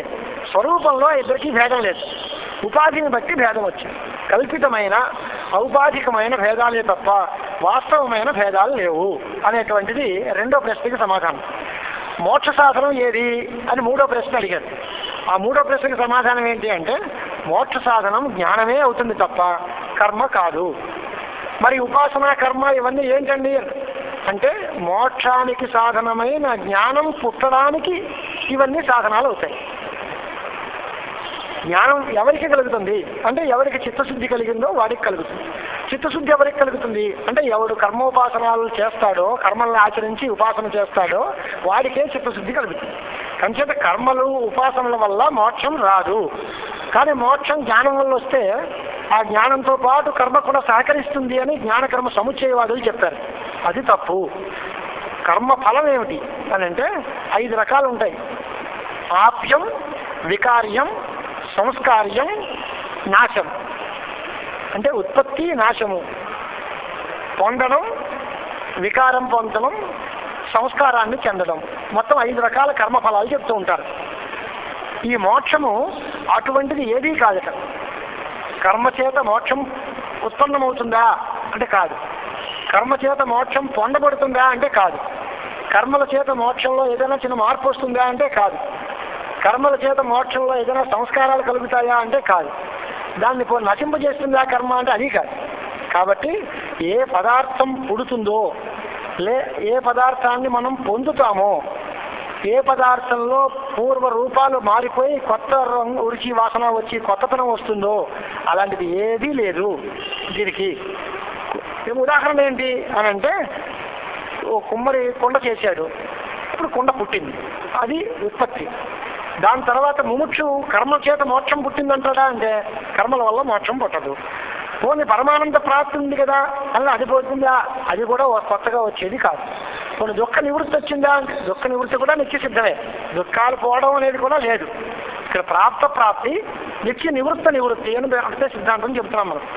వచ్చినది కొత్తగా వచ్చేది ఏదీ కాదు, నీ దగ్గర ఉన్నదే. పోయేది ఏదీ కాదు, లేని దుఃఖమే పోయింది తప్ప ఉన్న దుఃఖాలు ఏమీ పోలేదు. అంతకుముందు మీ దగ్గర దుఃఖాలు లేవు, అంతకుముందు నీవు నిత్యశుద్ధుడివై ఉన్నావు, ఆనందం నీ సొమ్ము, దుఃఖాలు నీకు ఎప్పుడూ లేవు. ఇప్పుడు నువ్వేమనుకుంటున్నావు, నా ఉన్న దుఃఖాలన్నీ పోయి ఆనందం వచ్చింది అనుకుంటున్నావు. ఆ రెండు భ్రాంతే.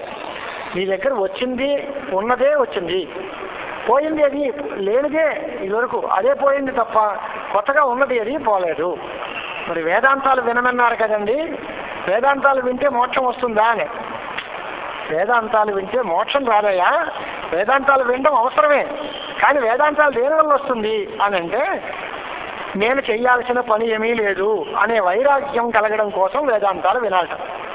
వేదాంత శ్రవణమపి నా మోక్ష ఉత్పత్తయే శృతం కింటు దైవాస్తి కించిత్ కర్తవ్యం నిత్యముక్త చిదాత్మన యత్యేతదర్థజ్ఞానాయ శ్రవణం. ఈ జ్ఞానం చేత నేను నిత్య చిదాత్మకుణ్ణి, నాకు అసంగుణ్ణి, సర్వవ్యాపకుణ్ణి, సచ్చిదానంద స్వరూపుణ్ణి, నేను చేయాల్సిన పనేమీ లేదు అనేటువంటి కృతకృత్యతాభావం అది కలగడం కోసమే వేదాంత శ్రవణం చేయాలి. భాష్యంలో శంకరాచార్య వారు రాసిన వారి ఇత్తం బ్రహ్మాత్మావగతౌ సత్యాం సర్వకర్తవ్యతా హాని కృతకృత్యతాచ. కర్తవ్యతా హాని, నేను కృతకృత్యుణ్ణి అనేటువంటి స్థితి అది కలగడం కోసం వేదాంతాలు వినాలి తప్ప వేదాంతాలు వినడం వల్ల మోక్షం వస్తుంది అనేటువంటి కర్మఫలంగా చెప్పడం కుదరదు అని. కాదండి, మరి కొన్ని పదార్థాలన్నీ పోవాలి, కర్మసాధ్యమైన ఫలాలు ఉంటాయి అని అనుకోవడం, ఇప్పుడు లోకంలో పడేటువంటి దుఃఖాలన్నీ పోవడం, అలాంటివి ఏదైనా ఉంటాయా అంటే అలాంటిది కూడా ఏమి ఉండదు. మనం ఏదైనా ప్రయాణం చేస్తే ఓ ఊరు చేరతాం, అలాగా ఏదో కొంత దూరం ప్రయాణం చేసి మోక్షాన్ని పొందడం అనేది కూడా సాధ్యం కాదు. లేదా వంటొండి బియ్యాన్ని మెత్తపరిచి అందులో వికృతి అనే పేరుతోటి దానికి ఒక సంస్కారం ఏర్పాటు చేసి అన్నం మెత్తగా వండుకుని దాన్ని తిన్నట్టుగా మోక్షం మన ప్రయత్న సాధ్యమైనటువంటి వస్తువు కూడా కాదు. వికారము లేదు, సంస్కారము లేదు, ఇలాంటివన్నీ కూడా కర్మఫలాలు. కానీ మోక్షం అలాంటి కర్మఫలంగా చెప్పడానికి లేదు. చెబితే వచ్చే ప్రమాదం ఏంటి? యత్ కృతకం తది అనిత్యం. ఏది ప్రయత్నం సాధ్యమో అది అనిత్యం అవుతుంది, అది పోవలసి వస్తుంది. మోక్షం నిత్య సిద్ధం, నిత్యము అనాలే తప్ప దానివల్ల కాదు. మరి కొంతమంది కర్మ ఉపాసన రెండు కలిసి మోక్ష సాధనములు అంటున్నారు కదా అని అంటే అది చాలా తెలివి తక్కువ మాట. అని కర్మ జ్ఞానానికి విరోధి అవుతుంది కానీ సహకారి కాదు. కర్మకు ఉండాల్సినటువంటి పరిస్థితి ఏంటి అంటే నేను చేస్తున్నాననే భావం ఉండాలి, నా పనికి ఇది ఫలితం ఉంది, ఈ ఫలితం కావాలి అనే కోరిక ఉండాలి. దాంట్లో ఉండేటువంటి ఒక దేవత, ఆ దేవత కోసం ఓ ద్రవ్యం, అది హోమం చేయడమో దానం చేయడమో ఏదో ఒకటి ఉండడం, ఇలాంటి పనులన్నీ ఉంటాయి. కానీ ఈ సముచ్చయవాదం చెప్పడం చాలా కష్టం. ఇందువల్ల జ్ఞానానికి కర్మకి అత్యంతం విరోధము, విధి నిషేధాలకి విరోధము అని మీమాంసకులు చెప్తూ ఉంటారు. దానికి ఫలం, అధికారి, బుద్ధి, ప్రమేయం అన్నీ కూడా విరుద్ధంగానే ఉంటాయి. చెయ్యమని చెప్పే వాక్యాలకి ఫలం ఏంటి, చెయ్యొద్దని చెప్పే వాటికి ఫలాలేంటి? ఫల బుద్ధి ప్రమేయ అధికారి బోధక భేదత పంచత అత్యంత భిన్నత్వాద్ భేదో విధి నిషేధయో అని విధికి నిషేధానికి భేదం చెప్తారు. అలాగే కర్మకి జ్ఞానానికి కూడా భేదం చెప్పాలి. ఇది రాగము, అభినివేశము, ఫలాభిసంధి, కర్తృత్వము ఇవన్నీ ఉంటేనే కర్మాచరణ. అవన్నీ వదిలిపెట్టి నాహంకర్త నాహం భోక్త, నేను కేవలం నాకేమీ అక్కర్లేదు అనేటువంటి జ్ఞానము, వైరాగ్యము మొదలైన సాధనాలతో కూడేది ఆ రెండో మార్గం. కానీ కర్మ మార్గము, మోక్ష మార్గము అనేటువంటిది ఒక చోట సాధ్యం కాదు. దేహాతిరిక్త ఆత్మవిజ్ఞానం ఉంటేనే కర్మ చేస్తాడు. ఈ దేహంతో నేను ఈ కర్మ చేసి దేహం కంటే వేరేగా ఆత్మజ్ఞానం ఉంటే ఆ దేహభిన్నమైన ఆత్మకి భోక్తృత్వం వస్తుందనే ఉద్దేశంతో ఈ స్వర్గాదుల కోసం యజ్ఞాలు చేస్తూ ఉంటాడు. నేను కర్తని అనుకుంటాడు. కానీ ఆత్మయందు నేను ఈ పోయిన తర్వాత స్వర్గం పొందుతాను ఈ మాటలే లేవు. నేను పోవడం ఏమిటి, స్వర్గం పొందడం ఏమిటి, ఇవన్నీ లేవు అనేటువంటి అభిప్రాయం ఇక్కడ ఉంటుంది. కాబట్టి ఆకాశంలో రెండు పక్షులు తిరుగుతూ పక్షికి రెండు రెక్కల్లాగా కర్మ జ్ఞానము ఉపయోగపడుతుంది అని పూర్వపక్షులు చెప్పే మాట మనకి అంత సరి అయినటువంటి మాట కాదు. కేవలం చీకటి తొలగితే జ్ఞానం ప్రకాశించినట్టుగా అజ్ఞానం తొలగితే జ్ఞానం ప్రకాశిస్తుంది. జ్ఞానం ఎప్పుడూ అక్కడే ఉంది. కేవల జ్ఞానమే మోక్ష సాధనము అనేటువంటి మాటలు చాలా చోట్ల ఉపనిషత్తులు స్పష్టంగా చెబుతున్నాయి. జ్ఞానాదేవత కైవల్యం నాణ్య పంచా విద్యతేయనాయ అనేటువంటి మాటలు అన్నీ చెబుతున్నాయి. కనుక ఇవన్నీ కూడా కర్మ, ఉపాసన ఇవన్నీ కూడా జ్ఞానోత్పత్తి సాధనాలే తప్ప మోక్ష సాధనాలు అనడానికి మాత్రం అవకాశం లేదు అని చెప్పు. ఆ తర్వాత జీవన్ముక్తుడి యొక్క ఆనందం ఉంటుంది కదా, దాని పరిస్థితి ఏంటి? శుభకర్మ త్యాగము, అశుభకర్మ అనుష్ఠానము ఈ రెండూ కూడా జ్ఞానికి ఉండవు. వాడు చేయాల్సిన పనుల్ని మానడు, చెయ్యకూడని పనులు ఎప్పుడూ చేయడు. దానివల్ల వాడికి పాపం కానీ దుఃఖం కానీ జ్ఞానికి కలగదు. వాడి యొక్క ఆలోచన ఎలా ఉంటుంది అనేది కొన్ని శ్లోకాలు రాశారు. అహం బ్రహ్మేతి విజ్ఞానాత్ కల్పకోటి శతార్జితం సంచితం విలయం యాతి ప్రబోధాత్ స్వప్న కర్మవత్. స్వప్నంలో చేసిన పనులన్నీ వెనక వచ్చినప్పుడు ఎలా పోతాయో అలాగే సంచితమైనటువంటి పాపాలన్నీ కూడా అహం బ్రహ్మ అనే జ్ఞానం కలిగితే పోతాయి. కోటి కల్పాల్లోంచి వచ్చినటువంటి సంచితమైన ప్రారంభం అంతా కూడా ఒక్కసారి జ్ఞానం కలిగితే పోతుంది. యత్కృతం స్వప్నవేళాయాం పుణ్యం వా పాపముల్బణం సుప్తోత్థితస్య కిం తత్ స్యాత్ స్వర్గాయ నరకాయవా. కలొచ్చింది, కల్లో ఏవో మంచి పనులు చెడ్డ పనులు చేసినట్టుగా అనిపించింది. తెల్లారి లేచిన తర్వాత ఆ పని వల్ల స్వర్గమో నరకమో మనకు వస్తుందా? ఏమీ రాదు కదా. కల్లో వచ్చిన పనులు అప్పుడే పోయాయి. అలాగే కల్పకోటి శతైరపి చేసినటువంటి పుణ్య సంచిత ఏదైతే ఉందో అదంతా కూడా మొత్తం జ్ఞానంతో భస్మీపటం అయిపోతుంది అనేటువంటి మాట చెప్పి హయమేష సహస్రాణి అథవా కురుతాత్ బ్రహ్మ అతి లక్షాన్ని పరమార్థవిత్ న పుణ్యై న పాపై స్పృశ్యతే విమల. వాడు కొన్ని వందల అశ్వమేధాలు చేయొచ్చు, లేదా లక్షల కొద్దీ బ్రహ్మహత్యలు చేయొచ్చు, రెండు సమానమే. వాడికి ఏమి నా కర్మ లిప్యతే నరే, వాడికి బ్రహ్మవేత్తకి జ్ఞానికి ఆ కర్మ సంపర్కం ఉండదు. దానికోసమే దేవేంద్రుడి మాటలుగా కొన్ని ఉపనిషద్ వాక్యాలు కనిపిస్తూ ఉంటాయి. అరుణ్ముఖాన్ యతీన్ శాలావృకేభ్య ప్రాయచ్చం అని చెప్పేట. ఉపనిషద్ విచారం చేయనటువంటి యతీశ్వరుల్ని కాకులకి గద్దలకి తలో ముక్క నరికేసిన పారేసిన వాళ్ళందరికీను నాకు ఏమాత్రము వెంట్రుకంత నష్టం కూడా కలగలేదు అన్నట్టు. ఇది ఎందుకు చెప్పాడు అంటే ఇది బ్రహ్మ విద్య ప్రశంస కోసం చెప్పాడు తప్ప యతీశ్వరులందరినీ చంపాలి అనేటువంటి ఉద్దేశంతో కాదు. అంటే ఏం తేలిందంటే అయితే ఉపాసనలు అక్కర్లేదు, కర్మలు అక్కర్లేదు అనే అభిప్రాయమా అంటే అది కాదు. రాగద్వేషాది అంతఃకరణ ధర్మాలు సాధారణంగా ఏవేవో పనులు చేయిస్తూనే ఉంటాయి. అలాంటప్పుడు అంతఃకరణం చంచలం కాకుండా ఉండటం కోసం ఉపాసనం మాత్రం తప్పనిసరిగా చేయాలి. అంటే జ్ఞానికి కర్మల అవసరం లేదు, కానీ ఉపాసన అవసరం ఉంది. జ్ఞానానికి కర్మకి సముచ్చయం కుదరదు, జ్ఞానానికి ఉపాసనకి సముచ్చయం కుదురుతుంది. అద్వైతంలో కూడా మహాజ్ఞానులైన వాళ్ళు ఉపాసన చేయాలి, లేదా అంతఃకరణం చంచలం అయిపోతుంది. చంచలం అయిపోతే మళ్ళీ రాగద్వేషాదులకు లోనైపోవచ్చు. అంచేత ఎప్పుడు జ్ఞాన కర్మ సముచ్చయాన్ని ఖండిస్తారే తప్ప జ్ఞాన ఉపాసనల్ని మాత్రం రెండు ఒకసారి ఉండక్కర్లేదు అని అనక్కర్లే.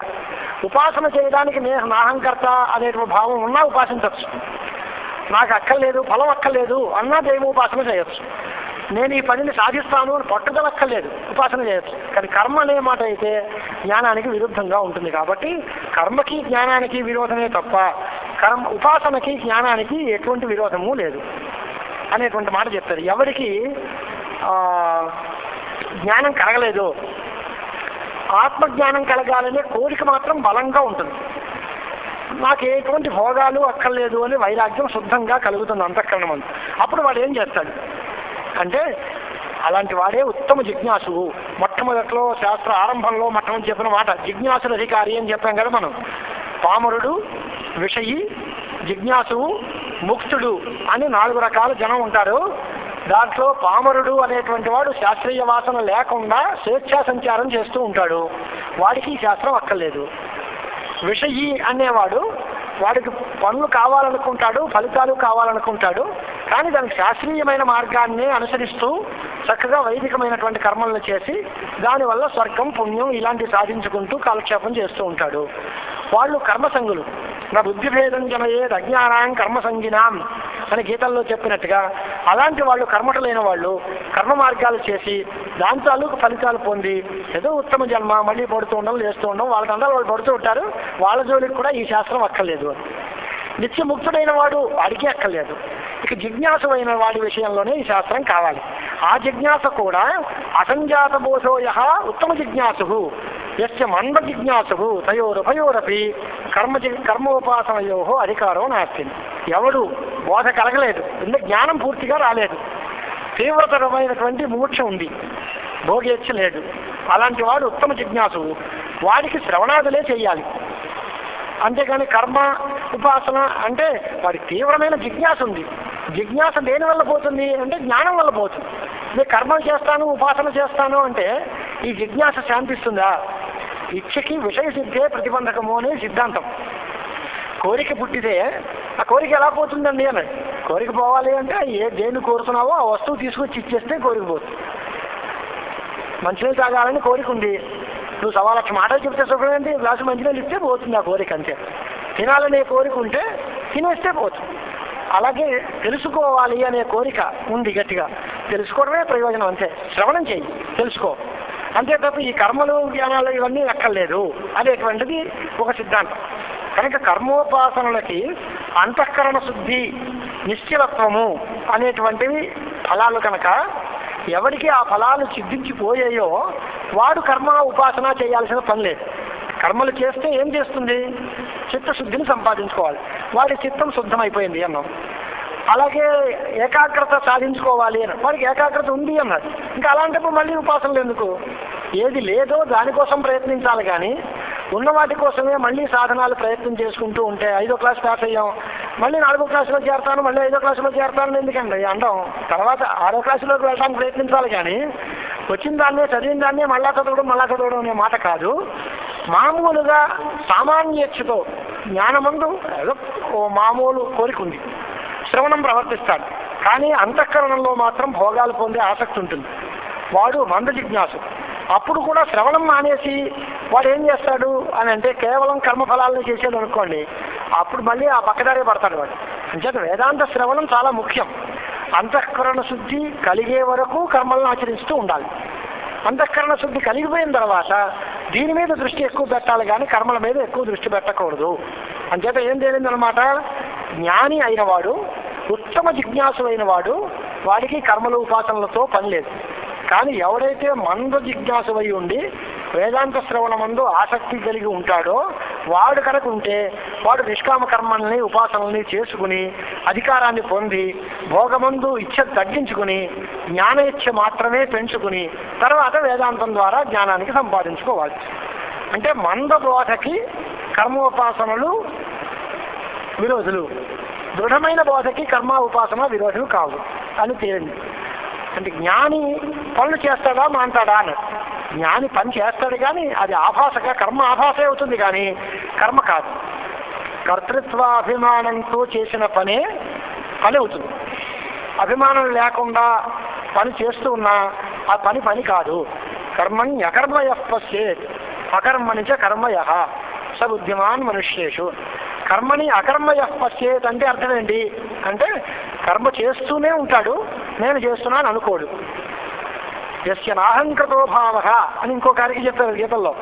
ఎవరికి అహంకారం లేదో, ఎవరికి ఫలం కావాలి అని కోరిక లేదో వాడు పని చేస్తున్నా చేయలేట్టే. దానికి ఉదాహరణ ఏంటి అంటే భ్రాష్ట్రస్థాహ యవాహ దగ్ధబీజా, దాని యందు ఆ బీజములు బీజశక్తి దహింపబడిపోతే అవి మళ్ళీ మొలకెత్తడానికి అవకాశం ఉండదు. ఎంత మంచి క్షేత్రంలో వేసినా ఓసారి కాల్చి వేపడంలో వేచేసినటువంటి గింజలు మళ్ళీ మొలకెత్తే అవకాశం లేనట్టుగా ఈ కర్మల సంస్కారములన్నీ కూడా దీంతో పటాపంచలు అయిపోతే వాడికి కర్మలు చేస్తూ ఉన్నా కురవన్నపి నా కరోతి, చేస్తున్నా చేసినట్టు కాదు, వాడికి కర్మలేపం ఎట్టి పరిస్థితుల్లోనూ ఉండదు. అది జ్ఞాని యొక్క కర్మ, అది కర్మ ఆభాసము అన్నాడు. ఎవరు చెప్పారు కానీ ఉపసంహార గ్రంథంలో మనం ఏం చేస్తామండి అంటే హే సౌమ్య మయా ఉపదిష్ట సర్వోయమర్థ సర్వవేదసార. నేను చెప్పిన ఈ ఉపదేశాలున్నాయే ఇవి వేదాలన్నిటి యొక్క సారం. ఏతదర్థజ్ఞానేన జనమరణ ప్రవాహ రూప అపార సంసార మహోదధి తస్య తరణం అనాయాసేన తే సిద్ధ్యేత్. ఈ సంసార సముద్రంలోంచి నువ్వు బయటపడడానికి అవకాశం ఉంటుంది. చెప్పానన్నారు కానీ మరొక్కసారి సారం కాదు చెప్పండి సార్ గురువు గారు అని మళ్ళీ అన్నటువంటి అన్నీ చెప్పేశారు కానీ ఏం చెప్పారో జ్ఞాపకం లేదు. మళ్ళీ ఒక్కసారి సారం ఏదైనా చెప్తారా అంటే ఉపదిష్టార్థ సంగ్రహం అవ్వచ్చు. మళ్ళీ ఒక్కసారి ఉపసంహారం చెప్తాను వినండి. జీవస్వరూపంలో జగత్తుకి కర్త అయిన వాడు ఈశ్వరుడు. వాడు నీకంటే వేరు కాదు. నీవు సచ్చిదానంద స్వరూపుడు అయిన బ్రహ్మవు. కాబట్టి ఈశ్వరుడు నువ్వు ఒకటే అనేటువంటి మాటతో నీవు దైన్యాన్ని వదిలి నిజస్వరూపాన్ని తెలుసుకో. జనమరణ ప్రవాహానికి అతీతమైనటువంటి శుద్ధమైన బ్రహ్మమే నీ స్వరూపము. ఈ దృశ్యమైన సమస్త జగత్తు కూడా నీ వల్లే ప్రకాశిస్తోంది, నీ యందే కల్పింపబడింది. నీ అజ్ఞానం చేతనే ఇదంతా నువ్వే సృష్టించుకున్నావు. నువ్వు ఒక్కసారి దాన్ని అంతటినీ సంహరించి అవినాశీవారేయమాత్మా ద్రష్టవ్య, నీవు నాశనహితుడమైనటువంటి ఆత్మవి అనేటువంటి దాన్ని నువ్వు తెలుసుకుంటే ఈ దృశ్య ప్రపంచాన్ని అంతటినీ చూసి నువ్వు బాధపడవలసిన అవసరం ఏదీ లేదు. దేవతలకి దేవతవి నువ్వే. అఖండమైన ఆనందము నీ స్వరూపమే. జగజ్జీవేశ్వరాదులన్నీ విడిగా ఏమీ లేవు, మాయాకల్పితములే. దీనికి ఈయన రాసిన శ్లోకాలు 3 శ్లోకాలు రాశారు. దైన్యం పరిత్యజ్య నిజ ఆత్మరూపం సచ్చిత్ సుఖం పశ్య సదా అద్వితీయం. జన్మాది శూన్యం పరమేవ తత్వం బ్రహ్మాసి శుద్ధం నిజబోధరూపం. నిత్యబోధ స్వరూపమైన సచ్చిదానంద స్వరూపమైన అద్వితీయమైన ఆత్మస్వరూపాన్ని నువ్వు చూసుకో, దైన్యాన్ని వదిలిపెట్టు. దృశ్యం సమస్తం దృగభిన్న ఆత్మ త్వమేవ విద్యోతయసి స్వభాష స్వ అజ్ఞానత సర్వమిదం విసృజ్య పశ్చాత్య సంహృత్య విశేష్యసే అజహ. మొదట్లో దాన్ని సృజించిన, చెట్టు చివరికి సంహరించిన, అదంతా నీ చేతిలో పని. అజ్ఞానం చేత సృష్టి చేస్తున్నావు, జ్ఞానం చేత ఏం చేస్తున్నావు? తెలియకపోవడం, తెలియడం అంతే తేడా తప్ప నీకంటే వేరేగా ప్రపంచం ఏదీ లేదు. మిథ్యా ప్రపంచం దృష్ట్వాపి నకించిత్ ఖిద్యతే తవ. మిథ్యా ప్రపంచాన్ని చూసినా నీకు ఎటువంటి దుఃఖం కలగదు. తవ మనః నకించిత్ ఖిద్యతే అని. దేవాదిదేవోపి త్వమేవ సుఖ నిరధి త్వన్మాయావశత భాతి జగత్ జీవేశ విభ్రమ స్వప్నవత్ రజ్జు సర్పాదివత్ సుక్తికా రజతాదివత్. స్వప్నం వలె, సుక్తి రజతం వలె, రజ్జు సర్పం వలె భ్రాంతి సిద్ధమైన వ్యవహారం ఈ దృశ్య ప్రపంచం అంతా. కనుక దీన్ని చూసి నువ్వేమీ బాధపడక్కర్లేదు. జ్ఞానం చాలా గొప్పది అని తేల్చారు. జ్ఞానం కలిగితే మనకు అంతా మంచిదే అన్నారు. జ్ఞాన సాధనాలు ఏంటి, ఏం చేయాలి నేను చెప్పండి. ఇప్పుడు సిద్ధాంతం చెప్పేసారు, బాగానే ఉంది. ఇప్పుడు నేను చేయాల్సిన పని ఏమిటి అని అంటే లౌకిక స్థితిలోకి వచ్చి ఉపదేశం చేస్తున్నారు ఆయన. పదార్థముల యందు దృఢమైన ఆసక్తిని వదులుకో, రాగాన్ని పెంచుకోకు, ద్వేషాన్ని కామాన్ని దూరం చేసుకో, రాజసగుణ ప్రవృత్తుల్ని తామస ప్రవృత్తుల్ని పూర్తిగా తగ్గించుకో, సత్వగుణాన్ని బాగా పెంచుకో. దీనివల్ల నీకు జ్ఞానం బాగా కలుగుతుంది అని. దీనికోసం నువ్వు సాధించవలసిన విషయాలు ఏమిటి అంటే వివేక, వైరాగ్యం, సమాధిశక్త సంపత్తి, ముముక్షుత్వం ఇత్యేతాని చత్వారి జ్ఞానస్య సాధనాని. జ్ఞానానికి సాధనాలు ఏవేమిటి అని అంటే ఇవి బహిరంగ సాధనాలు, అంతరంగ సాధనాలు అనేటువంటివి రెండు రకాలుగా ఉంటాయి. వివేకము అంటే నిత్యానిత్య వస్తు వివేకం, అది ముందు చెప్పాలి. వివేకం కలిగితేనే వైరాగ్యం పుడుతుంది. అంచేత వివేకమే ముందు చెప్తున్నాడు. ఎలాంటిది వివేకం అంటే అంటే ఈ సంసారం అంతా మిథ్యాభూతము అని కలిగితేనే నీకు వివేకం కలుగుతుంది. అనిత్య వస్తువుల యందు మమకారం ఉండదు. ఇదంతా అనిత్యము అనేటువంటి వివేకం కలిగితే, బ్రహ్మ నిత్యము ప్రపంచమంతా మిథ్య అనే వివేకం కలిగితేనే వాటి మీద వైరాగ్యం కలుగుతుంది. అలాగే ఆత్మ ఒక్కటే సత్యము అనేటువంటి వివేకం తెలిస్తేనే ఇతర సాధనాలు అన్నీ కూడా దానంతటా అవే మనకి అలవాటు పడతాయి.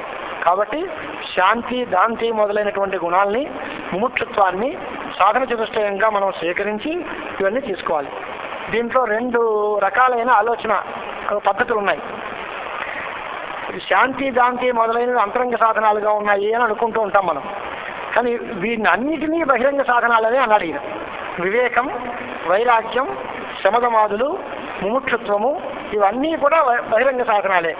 జ్ఞానానికి అంతరంగ సాధనం ఏంటి అంటే శ్రవణాదులే. శ్రవణం, మననం, నిధిధ్యాసనం. దాని వల్ల మాత్రమే ఈ మూడే, శ్రవణాదులు మూడే అంతరంగ సాధనాలు అనేది ఈయన సిద్ధాంతం. జ్ఞానస్య అంతరంగ సాధనంతో శ్రవణాధికమేవ. శ్రవణ రూప సాధనం చేత జ్ఞానము అనేటువంటిది మీకు వస్తుంది. అది ఒక సూర్యుడు లాంటిది. ఆ సూర్య జ్ఞానం ఎప్పుడైతే కలిగిందో, సూర్యుడి కాంతి కలిగితే, సూర్యుడు ఉదయిస్తే చీకటి దానంతట అది పోయినట్టుగా అంధకారము, అజ్ఞానము అనేది తొలగిపోతుంది. అలాంటి జ్ఞానము ఎలాగ స్వరూపం వర్ణింపబడింది అని అంటే సాంఖ్యాది సిద్ధాంతాలలో చెప్పిన జ్ఞానం కాదు బంది. జ్ఞానం నిత్యశుద్ధం. సాంఖ్యులు చెప్పే జ్ఞానం వేరు, వృత్తి రూపం. వాళ్ళ జ్ఞానం మనకు కాదు. మోక్ష సాధనమైన జ్ఞానము ఎలాంటిది? రాగ వైరాగ్యాలకి క్రమంగా అతీతంగా ఉండేటువంటి స్థితిని సంపాదించుకోవాలి. అజ్ఞానికి చిహ్నం రాగం, జ్ఞానికి చిహ్నం వైరాగ్యం. జ్ఞాని, అజ్ఞాని అనేది కూడా ఒక స్థాయిలో ఉండేటువంటి భేదాలు. జ్ఞాని కూడా మోక్షం పొందిపోయిన తర్వాత నేను జ్ఞానిని అనుకోడు, వాడి జ్ఞాన స్వరూపమే అవుతాడు. జ్ఞానము గలవాడు అనేది కూడా కింద స్థాయే. నేనే జ్ఞానము అనేటువంటి స్థితికి వచ్చినప్పుడే వాటిల్లో పరిపూర్ణమైనటువంటి మోక్షం వస్తుంది. కనుక రాగ వైరాగ్యములన్నీ కూడా శైథిల్యాన్నే కలగజేస్తూ ఉంటాయి. కాబట్టి విషయములు అన్నీ నిజము అనేటువంటి ఆలోచన ఉంటే నీకంతా దాని మీద మమకారం పెరుగుతుంది, నీకు ఈ మార్గంలోంచి దూరం అయిపోతావు. కాబట్టి రాగ వైరాగ్యాలన్నింటినీ చాలా బాగా దృష్టిలో పెట్టుకుని జ్ఞానాన్ని సంపాదించుకోవడానికి ప్రయత్నం చెయ్యాలి. ఆ జ్ఞానం మాకు ఎలా వచ్చేస్తుందండి అని అంటే మహావాక్యార్థ విచారం చెయ్యాలయ్యా. మహావాక్యాలని బాగా పరిశీలిస్తే మహావాక్యాల వల్లే ఈ బ్రహ్మ అద్వితీయత్వ జ్ఞానం అంటే జీవుడు బ్రహ్మము ఒకటే అనే జ్ఞానం కలుగుతుంది. మహావాక్యం అంటే ఏంటి అంటే మనం ఇదివరకే అనుకున్నాం 4వ ఆవర్తనలో, అదేది 4వ తరంగంలో ఏమవుతుంది అంటే ఐక్య బోధక వాక్యానికి మహావాక్యం అని పేరు. ఐక్య బోధ ఎలా కలుగుతుంది? జీవుడు వేరే స్వరూపంలో ఉన్నాడు, ఈశ్వరుడు వేరే స్వరూపంలో ఉన్నాడు, వేరే వేరే పదాల చేత చెప్పబడుతున్నారు అని అంటే వాక్యార్థములకు ఐక్యం కుదరదు, లక్ష్యార్థములకే ఐక్యం కుదురుతుంది. దానికోసమని శక్తి, లక్షణ, వ్యంజన అనేటువంటి వృత్తులన్నింటినీ ప్రవేశపెట్టి ఆ శక్తిలో నైయాయిక మతం, వైయాకరణ మతం, మీమాంసక మతం అంటే చాలా శాస్త్రీయమైనటువంటి గొడవంతా చేసుకొచ్చేవాళ్ళు. ఈశ్వర సంకేతం శక్తి అని నైయాయికులు అంటారు, వాక్యవాచక భావం సంబంధాంతరం శక్తి అని వైయాకరణలు అంటారు, జ్ఞాపక భావం శక్తి అనేటువంటిది ఇంకోళ్ళు అంటారు, బోధకత్వం శక్తి అనేది మరొకటి అంటారు. ఈ శక్తులన్నింటినీ తీసి భట్ట మతంలో, సాంఖ్య మతంలో ఆ శక్తి స్వరూపాలన్నీ చూపించారనుకోండి. మళ్ళీ లక్షణ స్వరూపాల దగ్గరకు వచ్చి శక్య సంబంధం లక్షణాన్ని కొంతమంది, బోధ్య సంబంధం లక్షణాన్ని మరికొంతమంది, శక్యతావచ్ఛేదక ఆరోపణ లక్షణాన్ని మరికొంతమంది, ఇలా లక్షణా స్వరూపాలని కూడా చాలామంది చాలా రకాలుగా చేశారు. కానీ విచార్యమానే భాగత్యాగ లక్షణ, జగద జగల్ లక్షణ అనేదే మనకి ఉపయోగపడే లక్షణ అనేది దీనికి ప్రకృతంలోకి ఆయన తీసుకొచ్చారు. భాగత్యాగ లక్షణ అంటే పదస్య వాచ్యార్థే అంశమేకం విహాయ అంశాంతర గ్రహణం భాగత్యాగ లక్షణ సైవ జగద జగల్ లక్షణేది ఉచ్యతే.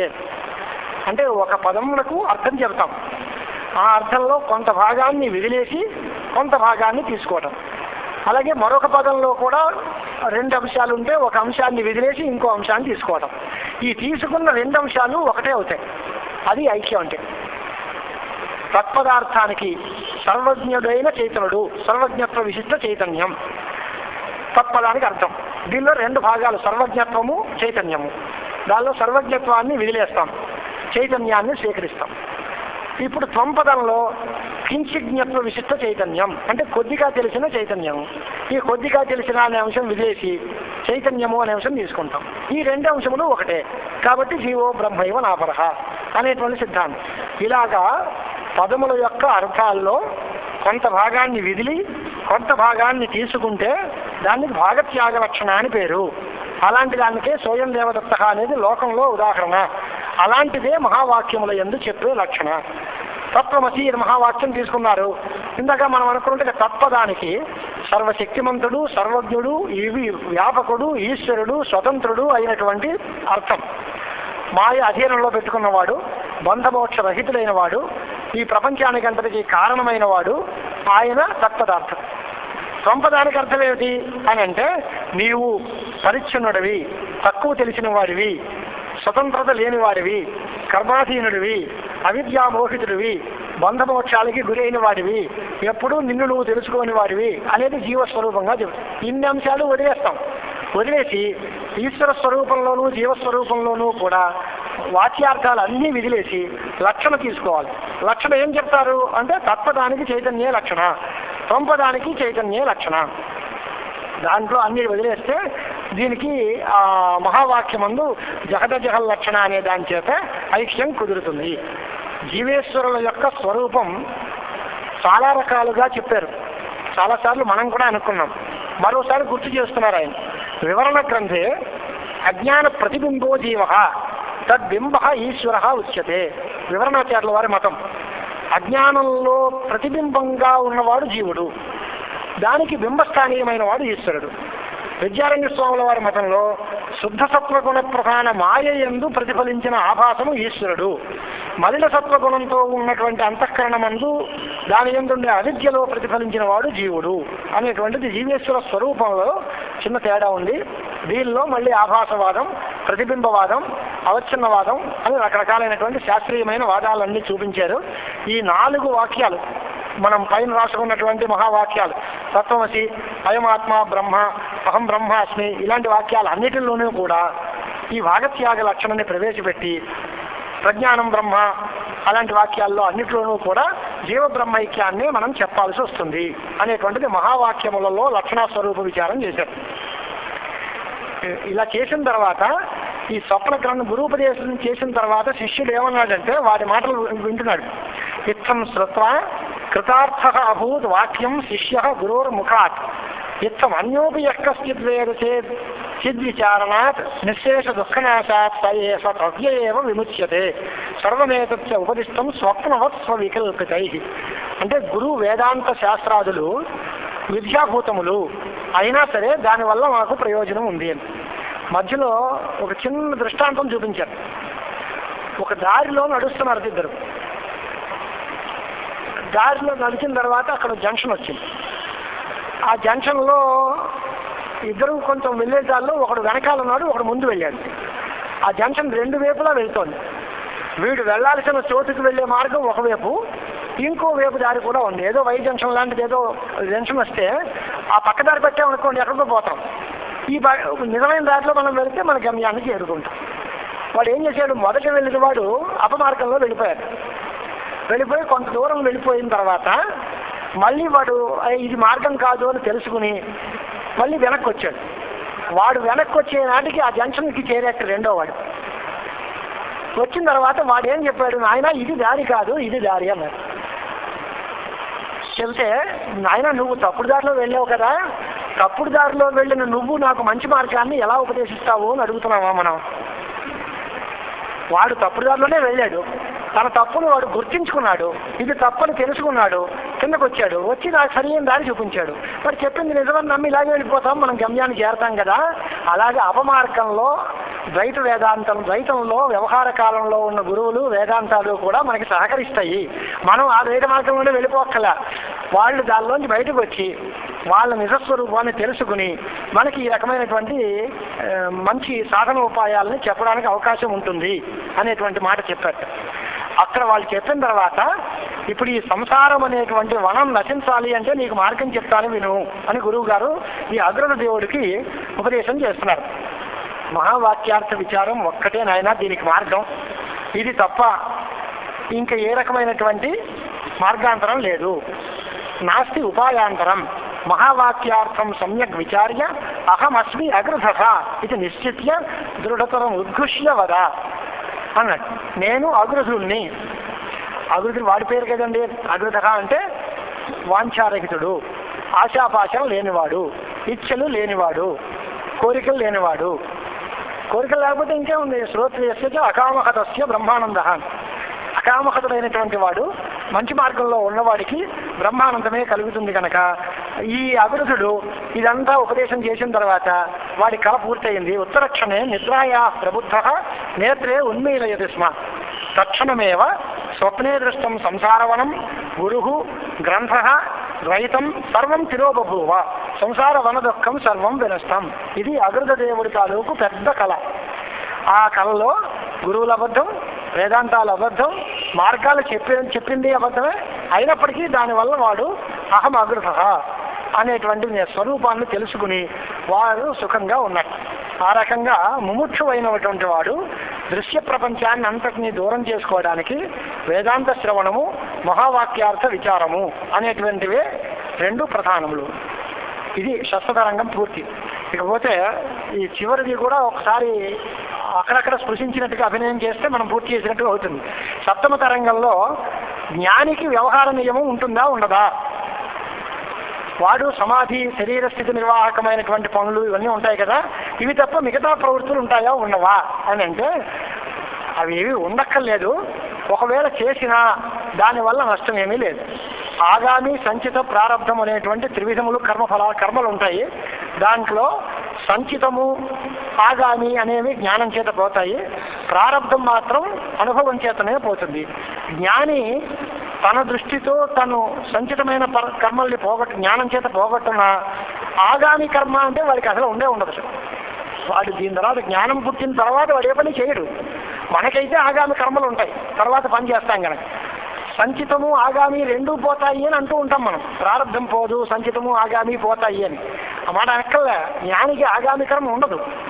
జ్ఞానికి సంచితమే ఉంటుంది కానీ ప్రారంధం ఉంటుంది, అంతేగాని ఆగామి కర్మ ఉండదు. కాబట్టి ఆగామినస్తు కర్మణ సంబంధ ఏవ నాస్తి ప్రారంధంతు భోగత ఏవ నశ్యతి.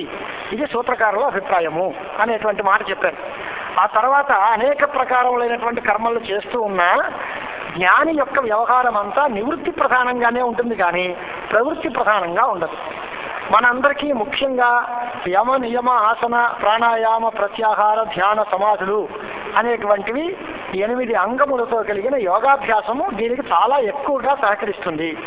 దాంట్లో అహింస, సత్యము, దొంగతనం చేయకపోవడం, బ్రహ్మచర్యము, పరిగ్రహం లేకుండా ఉండటం అనేవి 5 యమములు అంటారు. శౌచము, సంతోషము, తపస్సు, స్వాధ్యాయము, ఈశ్వర భక్తి, ఈ 5 రకాలైనటువంటి నియమాలు చెప్పారు. జ్ఞాన సముద్రం అనేటువంటి గ్రంథంలో యమం 10 రకాలని, నియమాలు 10 రకాలని చెప్పారు. కానీ అదంతా పౌరాణిక రీతి తప్ప యోగ దర్శనంలో చెప్పినటువంటి రీతి కాదు. కాబట్టి యమములు 5 రకాలు, నియమములు 5 రకాలు, ఆసనాలు చాలా రకాలుగా ఉన్నాయి. అవన్నిటినీ గమనించి ప్రాణాయామాన్ని బాగా అలవాటు చేసుకుని ధారణా ధ్యానాలు కనుక మనం చూస్తే సమాధి కలుగుతుంది. అది 2 రకాలు, సవికల్ప సమాధి, నిర్వికల్ప సమాధి. దాంట్లో సవికల్ప సమాధిలో కూడా మళ్ళీ శబ్దానువిద్ధము, శబ్ద అననువిద్ధము అని 2 రకాలు ఉన్నాయట. అహం బ్రహ్మాస్మి అనే శబ్దాన్ని మనస్సులో ధ్యానం చేస్తూ శబ్దానువేద సమాధి ఉంటుంది. ఈ మాట కూడా వదిలేసి కేవలం ధ్యానంలో ఉండిపోతే అది శబ్ద అననువిద్ధ సమాధి అని. సవికల్పక సమాధి అనేది సాధనం, నిర్వికల్పక సమాధి అనేది ఉత్తమమైన గమ్యం. సవికల్ప సమాధిలో బ్రహ్మస్వరూపంలో ద్వైతభానం ఉంటుంది. నిర్వికల్పక సమాధిలో త్రిపుటీ రూపమైన ద్వైతం ఉండదు. ఆ నిర్వికల్పక సమాధిని పొందడమే మనకి చాలా ప్రధానమైనటువంటి విషయం. దాంట్లో అనేక రకాలైనటువంటి విక్షేపాలు, చిత్త విక్షేపాలు ఉంటాయి. దాంట్లో చిత్తము 5 రకాలు: క్షిప్తం, మూఢం, విక్షిప్తం, ఏకాగ్రం, నిరుద్ధ భూమికం. అలాంటి 5 రకాలు ఉంటాయి. ఆ 5 రకాల్లోనూ లోకవాసనలు, దేహవాసనలు, శాస్త్రవాసనలు, వీటిని అన్నిటినీ కూడి ఉంటే దానికి క్షేపము అని పేరు. వాటిని వదులుకోవాలి. పండితుడైన వాడు, జ్ఞాని అయిన వాడు, నేను ఇన్ని శాస్త్రాలు చదివాను, ఇన్ని వేదాలు చదివాను, నేను ఇంత గొప్ప పండితుడిని అనుకుంటే వాడు జ్ఞాని కాదు. వాడికి అది శాస్త్రవాసన అనేది కూడా వదులుకోవలసిన విషయం. అలాగే అంతఃకరణ సమాధిలో ఉన్నటువంటి వాడికి ఇటువంటి విక్షేపం కానీ మౌఢ్యం కానీ అవన్నీ లేకుండా జాగ్రత్త పడుకోవాలి. అలాంటి ఉత్తమ అధికారి ఈ రకమైనటువంటి జ్ఞానాన్ని పొంది విదేహముక్తిని పొందడానికి ప్రయత్నం చేయాలి. అప్పుడు పరలోక కాంక్ష వాడికి ఉండదు. దానిలో జీవన్ముక్తి అనేటువంటి వ్యవహారం కూడా మధ్యలో ఓ మాట చెప్పారు. ఈ అదృష్టి అనేటువంటి వాడు, తత్వదృష్టి అనేటువంటి వాళ్ళు, ఈ ముగ్గురు కూడా ఈ ఉపదేశాలను విన్న తర్వాత తత్వదృష్టే దేశకాల జనపేక్ష దేహపాత, వెంటనే తత్వదృష్టి ఏ టైములో ఎక్కడ నేను మరణాన్ని పొందుతాను అనేటువంటి ఆలోచన లేకుండా ఎక్కడ ఎదహరేవ విరజే తదహరేవ ప్రవ్రజే, అప్పుడు వాడికి జ్ఞానం కలిగిపోయింది కనుక వాడు వెంటనే దేహపాతం అయిపోయింది, విదేహముక్తిని పొందేశాడు. ఇక అదృష్టి అనేటువంటి వాడు కాస్త మరణానికి సరి అయినటువంటి ఉత్తరాయణం వచ్చిందా లేదా, కొంచెం మంచి రోజులు ఉన్నాయా లేవా అని ఆలోచించి కాగా ద్వితీయ శిష్య అదృష్టికి గంగాతీరే ఏవ శుభస్థానే ఏకాంతే శుభవిత్రే దేశే బ్రహ్మధ్యానేన దేహం త్యక్త్వా ఉత్తరాయణ మార్గేణ బ్రహ్మలోకం గత్వా క్రమేణ బ్రహ్మీభూయ నిరతశయం ఆనందం అవాప అని 2వ వాడు క్రమముక్తిని సాధించుకున్నాడు. మొట్టమొదటి వాడికి సద్యోముక్తి, 2వ వాడికి క్రమముక్తి. ఈ మూడవ వాడు ఏం చేశాడు అంటే వాడు దాని తర్వాత యాదృశధ్యేయ విషయకం ధ్యానం పూర్వం అసకృత అకరోత్ ఉపాసక తస్య తాదృశధ్యేయ విషయక స్మృతౌ అంతత సత్యామేవ ఉపాసనాఫలం సిద్ధ్యతి అని అదృష్టికి ఉత్తమ దేశభూతమైన గంగా తీరంలోనే మిగిలాడు. అక్కడే నిరంతర బ్రహ్మధ్యానం చేస్తున్నాడు. అక్కడే దేహపాతం అయింది. కానీ వాడికి వెంటనే మోక్షం అనేది రాలే. మళ్ళీ చింతన చేసిన తర్వాతనే వాడికి ఉత్తమ లోకాలు రావడానికి అవకాశం ఉంటుంది. తర్క దృష్టి అనేటువంటి వాడు ఇంత వాంగ్మయం ఉంది కదా, ఇన్ని రకాల వేదాలు, శాస్త్రాలు, వేదాంగాలు, అనేక రకాలైన పురాణాలు ఇలాంటివన్నీ ఉన్నాయి కదా, వీటన్నిటికీ ఎక్కడ తాత్పర్యం అనేది బాగా ఆలోచించుకోవడం ప్రారంభించారు. చతుర్నామపి వేదానాం బ్రహ్మజ్ఞానే ఏవ తాత్పర్యం.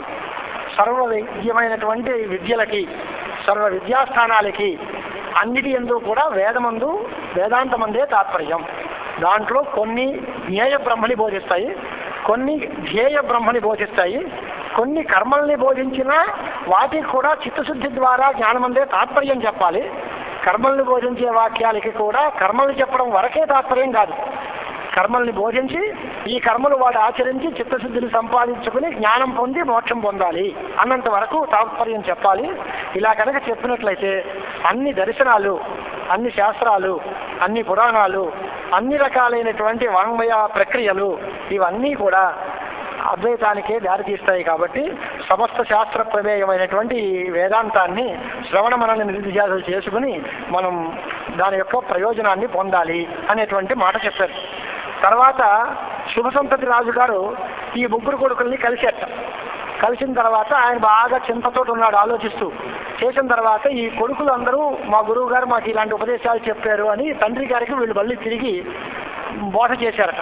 ఆయన కూడా జీవన్ముక్తుడయ్యాడు అనేటువంటి మాట చెప్పి సమస్త విధమైన దేవతల్ని మీరు ఉపాసించినా, ఏ మూర్తి పూజ చేసినా వాటి అన్నిటికీ చివరికి నిర్గుణ పూజ యందు ధ్యానమందే పరమ తాత్పర్యం అనేటువంటి మాట చెప్పారు.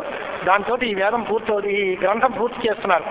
హస్తినాపురత పశ్చాత్ యోజన అష్టాదశాన్విదే గ్రామేతు కిహడౌల్యాఖ్యే గ్రంథోయం రచితో భవత్ అని ఢిల్లీకి 18 యోజనాల దూరంలో కిహడౌలి అనేటువంటి ఓ ఊరిట, ఆ ఊళ్ళో రాసేట ఈయన విషయాన్ని.